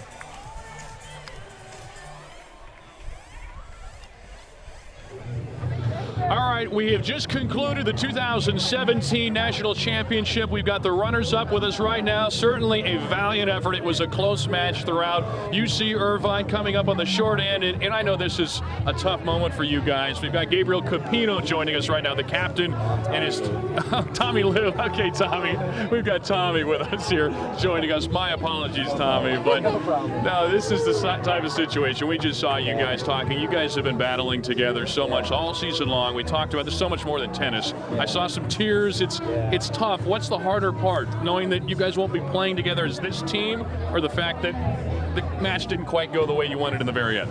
In the end, I mean, it's not about winning or losing. We're all together. We fought every point, but I think it's just about this group, this bunch right now. We have our foreign exchange student, Yoshi. She fought every game. She carried us to the finals match right here, and without her, we wouldn't be here. And then this is the only year she's gonna be here, so it means a lot that she took us this far. So where do you guys go from here? What's next? How many of you will be back? Do you suspect you'll have most of this team back next year? We're losing 2 seniors and Yoshi, so hopefully we can rebuild, and hopefully we can still keep that solid foundation for next year. Anything you remember most from this experience? Just what we do. It's like we enjoyed every experience here. We had fun. We fought. It's just about what we did together. That's what mattered to us. All right, Tommy. Well, hey, we appreciate you taking the time to visit with us. Congratulations. You guys fought hard and enjoy it. Nothing to hang your heads about. Yeah. Great match here tonight. Yeah, you guys did great. Good job. Thank you so much. All right, Tommy Lou and the Anteaters of UC Irvine. We'll also be talking with our winners here shortly. But, Cici, here we go. We've got the winners getting their trophy over there right now, and I think what we're going to do is tell folks to stand by. We'll let those folks – nope, here they come. All right, we're going to talk to our winners. Thank you guys so much. Congratulations. We'll catch up with you guys and see you next year, hopefully same place, all right? See you guys next year. Okay. Yeah. So we transition from our runners-up to our champions. They've got the hardware, and they've got the big smiles to match. Come on, baby! You guys never lack for personality. We knew that much. And okay, so we got the whole crew here. So where are we going to start? Let's see the trophy first of all. Show it off. Get that in there. Look at this bad boy. It's coming home. We're going it home. Go Blue! Let's go. We're coming home. All right, so who wants to be your spokesperson? You're the closest to me, Alex, so why don't you lead the way? You're the captain. What does this mean? How fun was this experience tonight for you guys? Well, first and foremost, I'd like to thank Cal Irvine on an excellent match. We could not have played a classier team in the final. You know, we like to have a lot of fun, and they handled us with grace, with class, and we were so happy to play them, and so we want to thank them for a great match. But what a night. I mean, to have fans like this is a once-in-a-lifetime opportunity for students like us. We're so happy. We had, so many good performances. We had Carrie Hu looking like Cici Bellis out there. It's a big deal. Laura, the champ, Bethany Maddox-Sand. So, so we're really excited about this, and of course, I can't forget my man, the big dog, bringing us home. Big Red. Big Mad. But we're so happy. We're gonna have, we're gonna celebrate this one. Absolutely. Cici, he drops your name. I'm going to let you throw the next question at these guys. Well, you guys did so well. Did you guys have fun when you were doing it too? We couldn't tell. We couldn't tell. The voice is a little shot. That was awesome. You guys did great. So I'll ask you guys the question. You go into that final set. It's a mixed doubles set that everything's riding on. You're down 1 game. How closely were you following the score? Were you guys aware of that? And what's going through your minds? And now I'll switch to your partner in crime here. Because you were a part of that last set. Yeah. So what's going through your mind as you're taking the court? To be honest, I just believed in Laura and we played well this whole tournament, and I blacked out the whole set. It just happened. It's over. We we just knew we were going to play confident, and we did, and here we are. I don't have a lot of words to say. It was the most unbelievable experience ever. And so we're breaking up the tag team here now, by the way, the two best buddies a little bit, but now what are we going to do? How are you guys going to maintain? This is one of the great things about this event. Keep saying it, it's about more than tennis. It's about the relationships you guys form. You guys will be in touch the rest of your lives, I presume. Oh, well, to go back on the last question, I'm sorry, but not to get all political, but there's the Moab and then the nuclear option, Laura and Max, so we were really happy to deploy that. But no, I mean, I'm going to miss this team. I loved them. It was a great 4 years. I always tell Max this is the most fun thing I'll do in college, so we're really excited about this. I have no doubt the future is incredibly bright for our team. As long as Carrie's on the team, we got a good shot. No doubt. All right, guys. Well, hey, congratulations. You were fun to work with. Enjoy it tonight. I won't even ask what the celebration will entail, but have fun, enjoy it, and hope to see you guys next year again, all right? Yeah, thank you so much for everything. That was so much fun. Thank you. Our pleasure. Thanks, guys. All right, guys. Great job tonight. All right, as we wind down our coverage here from Lake Nona, Florida, the champions, the Michigan Wolverines here in 2017. Embraces and smiles abound, so we want to wind it down. I want to thank everybody in our production crew, a lot of folks behind the scenes helping us here tonight. Brian Beaglane organizing this whole thing. For Cici Bellis, our entire crew, Bernie Gunther on the sidelines battling through a throat, doing Herculean work here tonight. This is Dave Kane saying so long, and thanks for watching tonight. Now we send you off with some highlights, some of the great moments from tonight's event and all weekend long.